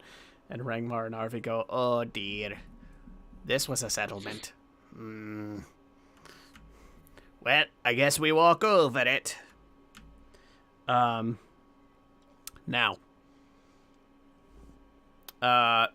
this is a downward slope. They say, "Everyone on top, striders go all on their own. Oh, now's the fun part. No pull, just walk. Ah, ah. Okay. And I'll shuffle up the rope. Get ready. Pull latch. Striders go downhill. Here we go." They I set take off the another striders, and these things get going pretty fast, and their sticky feet are just clinging into the rocks the whole way. And at some point, the strider starts to tilt and gets jammed. And Rangmar points down and says, "Uh-oh. Sticky foot. Sticky foot. Rock's too loose. Look." And he points, and it looks like the feet are kind of embedded in the ground, and he says, We get one, someone else get other. somebody needs to go down and make a crafting roll to loosen this thing up. I'll do it. Give it a So craft. I go down. I craft. See if you can get I it. roll. It's a regular old crafting roll. 2 successes. Beautiful. Well, you manage to get the foot unstuck, and you lift up the hatch that's wedged under the rocks, and you get the glue flowing again to where it's supposed to be. And the thing slowly starts to tip and go on down the hill, and we proceed without issues. You get a little pinched, and you've got glue all over you. Yeah. You descend down this whole landslide all the way to the bottom. And up ahead, there's a huge arched way. And the strider reaches the bottom where it levels out. It goes and stops. And Rangmar and RV look at each other, and they look back at you. They say, We're here. I wish I had a snacky. Me too. Got any gold? No. Langmar? Quiet. important, and he points ahead. You arrive at the mouth of a large cave where faint, distant rumbling sounds and acrid odors indicate that something huge and living is nearby. Out before you in the middle of the cave are a couple of abandoned stone structures built around what appears to be a huge circular stone grill 30 meters in diameter. In the middle of the grill is a stone platform, elevated a couple of meters off of the ground, where a burst of glistening metal threads sprouts off like a fountain connecting to the outsides of the stone grate. Many of them are snapped, frayed, and broken, and the others are vibrating rapidly. The prison of the beast. We can't hear you, Bill. Can you hear me now? Yeah. Look at that. It works. Well, we got your supplies here. You guys should get to work before that whole thing snaps.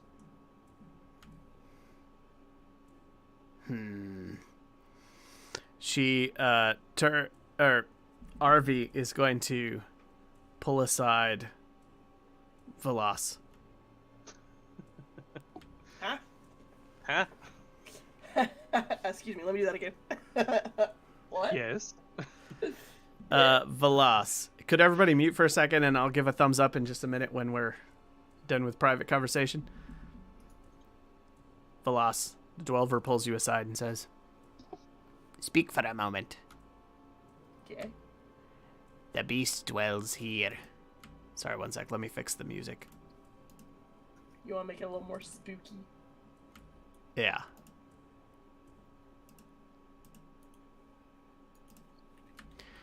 He says,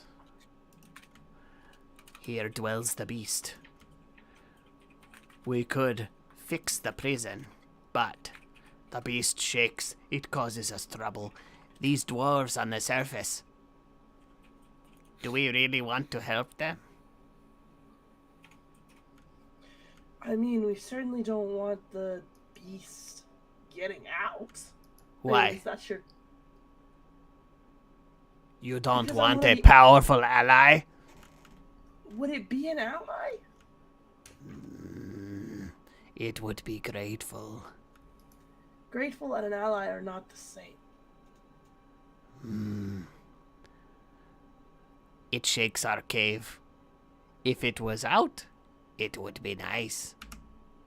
I know, but it would level all of the surface, and that's where I prefer to live. No offense, this cave has been a real pain. The surface is big. What is one monster? It's a Our giant cave. dragon. Our cave is in jeopardy. I mean, our real No. options here are to kill it or to lock this down. Ancient beast of legend, many friends, many connections, perhaps ancient treasure. Just think about, let it loose, and perhaps you would be rewarded. We can perform the maintenance, but if we mix a little of this, a little of that, instead of strengthen, it break. No one know. We could say, oops. Think about it. Perhaps What's my deadline to think about this? I mean, we're talk to here. friends. Talk to friends. Think about. But no one has to know. Except you. Go. Talk to friends. Everybody can come back. We got Bill back. Do we got Hank back? Do we got Adam back? I can't get this oil and just glue out of my hair. Pauses. There is a deep, loud rumble from up ahead, and the entire cavern shakes violently, and pebbles roll down, and you see those waving metallic tendrils that are keeping the prison intact, and one of them snaps, and it makes a sound like a piano chord just going, and it just rings out through the chasm and swipes around in every direction and then falls limp on the ground. Okay. Arvia is like, what is it? And she starts just walking straight towards the prison, slowly. Wait, her axe Arvia. drawn. Wait, don't. No, oh, wait, don't. I have to know what it is. Arvia, if you look, your life will never be the same. Some things are better not known. Do you know something I don't? Many I cannot things. tell you, but I will warn you. She tightens her grip on her axe and goes forward. Fergello, you are muted. I wasn't talking. Arvia, but before you continue forward to look or not to look, I need for you to help the Jelly Dwarves. They've got to review the inventory, make sure they have everything they need. In fact, Lupendus, I need for you to help as well. And Lupendus can do that. Why do you need me? I didn't come all this way to just stand around and check inventory.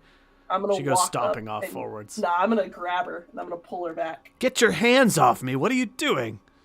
Arvia. You haven't done anything. What you're going to do is what I freaking say. Excuse me? You turned your back on your clan to come down here and follow a mission.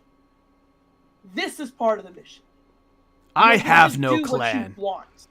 Exactly. Follow your orders. Figure the rest out later. If you want, when this is all said and done, you can leave your ass here with the beast. I Right have now, no go orders. Over inventory. Go over inventory? Why would I want to go over inventory? Why do you want to go look at the beast so badly? Why have we been traveling for a day and a half through hell? To bring supplies to keep it trapped. That was the whole point. That's why we had to lug these things across a pit by 2 whole clans of lizard folk. That's why I we came down drug it. here to find out what's down there. You don't want to know what's down there. Oh? And why? No. If there's a reason it's been hidden, there's a reason the king doesn't know what it is. It seems like there's an awful lot you all know that I don't. Why don't you just spill it then? Why on earth would I tell you if I knew anything if I don't want you to go look at it in the first place? Lupendus is quiet. The Dwelvers are quiet. She looks around at each person and turns and starts marching towards the cage. I'm going to use Path of the Killer level 3. Okay. And I'm going to tell her, you are not going towards the cage. Not right now. This will wear off soon, and then I won't have control. But for now, I need you to go over the fucking inventory. I'm gonna go over the fucking inventory, and she just stomps off towards the cart and starts rooting around, angrily throwing things around, cursing under her breath. You have a very short time before she's extremely pissed that you mind controlled her. Oh, she's extremely pissed already. Lupendus how is many like, what witchcraft was that? It's persuasion. I'm starting to think you all came down here for a reason, and we're not privy to it. And I don't We're take getting kindly a house to it. built. That's the only reason we're here. Why don't you want her to look in that cage? For the I same don't wanna reason, look we don't want yet. to tell you what's in the cage. Now, come on, like, let's get these supplies over there and trap this stupid thing so you guys can keep building this stupid mountain higher and higher, and we can get our own house. Why is everyone getting on technicalities? We were told to bring here supplies so the jelly dwarves can, like, build this stupid cage. Just He's get just to gonna work. stomp off and check the inventory. All right, I'm gonna pull the original crew my way. All right, so the jelly dwarves have said something worth considering. We can fix the locks and they'll hold for as long as they hold until they need to come down again, or they can change the way that they mix the ingredients, and it will break the locks instantly. Why? The perks to doing that. Listen, I'm with you. I'm kind of convinced this beast will level the ground. It's going to make things worse. Their pitch to me was that it's an ancient being with ancient connections that may be beneficial. It might have ancient treasure. I am torn because I do think having someone grateful would be nice, but grateful does not mean that they are indebted to us in any kind of way. This is not long term. I mean, let's be honest. This glue and stuff is not going to hold forever. They're going to have to do this again, and eventually it's going to break. Hopefully not in any of your lifetimes. But those are the options presented to us. What do you all think? This guy can break out as soon as we let him out and just kill us on a whim. He wouldn't owe us anything.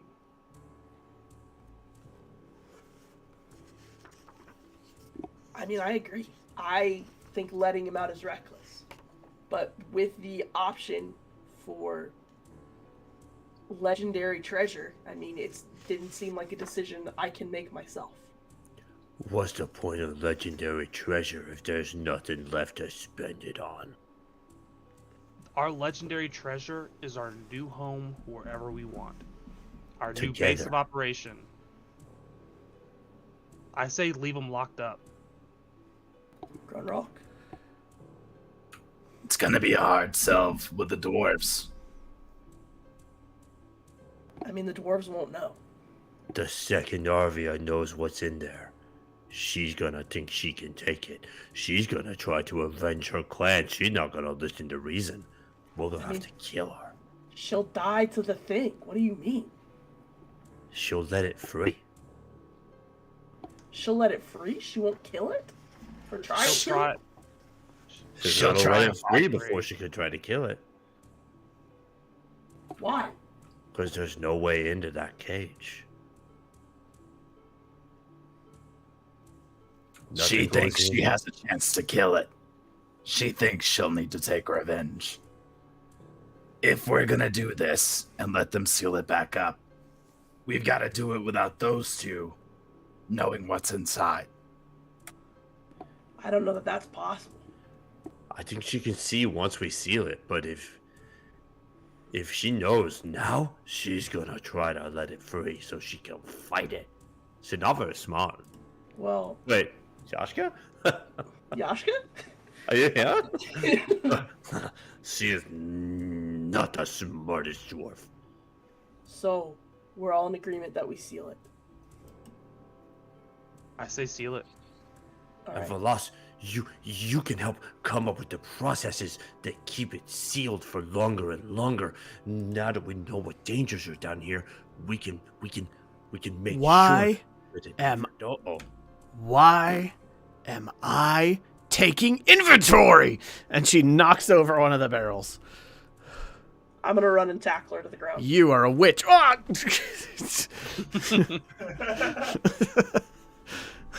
All right, Velas and Arvi are in a wrestling match. I'm gonna grab some rope off the cart and try and help her tie Arvia up. Oh, okay. Let's Harvey, get a now, whatever your name is, we need to start sealing this now. Velas. Make an opposed melee roll with her to see if you can even hold her down in the first place. I'm heading for Lupendus, not to tackle, but to tell him that we need to talk. All right. And that I remembered his name. Am I allowed to push Longmire. it, or do I keep it the same? You can push it if you want to. I definitely want to. Oh my god. Josh, before you roll, does this count as close combat? Yes. What are you asking? For what purpose? I want to use the second rank of Path of the Warcry to reduce her melee rolls by 1 for every willpower I spend. Okay. How many willpower do you want to spend? I'm gonna spend 3, which will make it 4 because I'm a half elf. Okay. That will reduce her melee from 11 dice to 7. As an aside, this is wonderful music for this betrayal.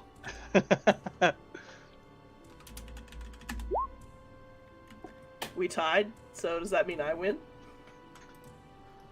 Because I tackled her. I think that's That how it means was. you Yeah. fail to... What? No. Ties don't win. What? That's what we established last time. Yeah, but I tackled her. You're trying to tackle her. Yeah. Oh, you so haven't she's tackled on her the yet. This way. is the first time you've rolled dice this Oh. scene. Right. My bad. I wasn't want us to thinking. win. Yeah. I You're get right, it mixed right. up. I'm trying to tackle her. You dive at her to tackle her. She shoves you off and draws her axe and says, "There's going to be elf's blood spilled down here today."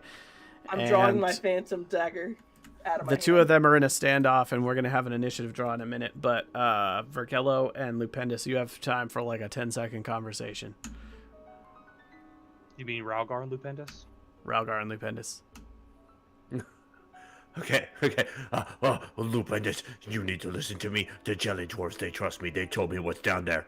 It's the dragon that her clan never killed. And if she finds out, she's gonna let it go, and she's gonna try to kill it, and it'll kill her, just like it killed her clan, and then it'll kill us all. You have to help us subdue her. Wait, Scarn? You have no time to talk. That's who it is. Help us subdue her now. Why would she release Scarn? And then a booming voice through the entire chasm goes, "It would be wise to release Scarn."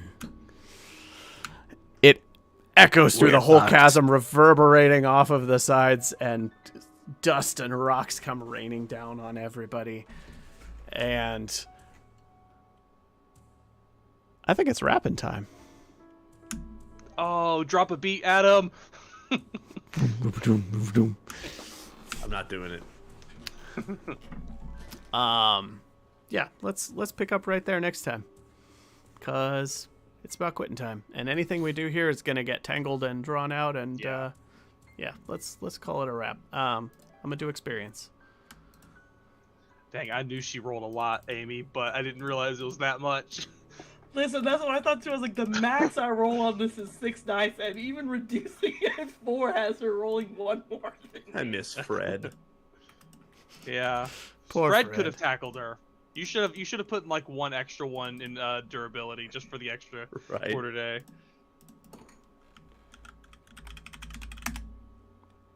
Well, we need to move our people. We're all down here.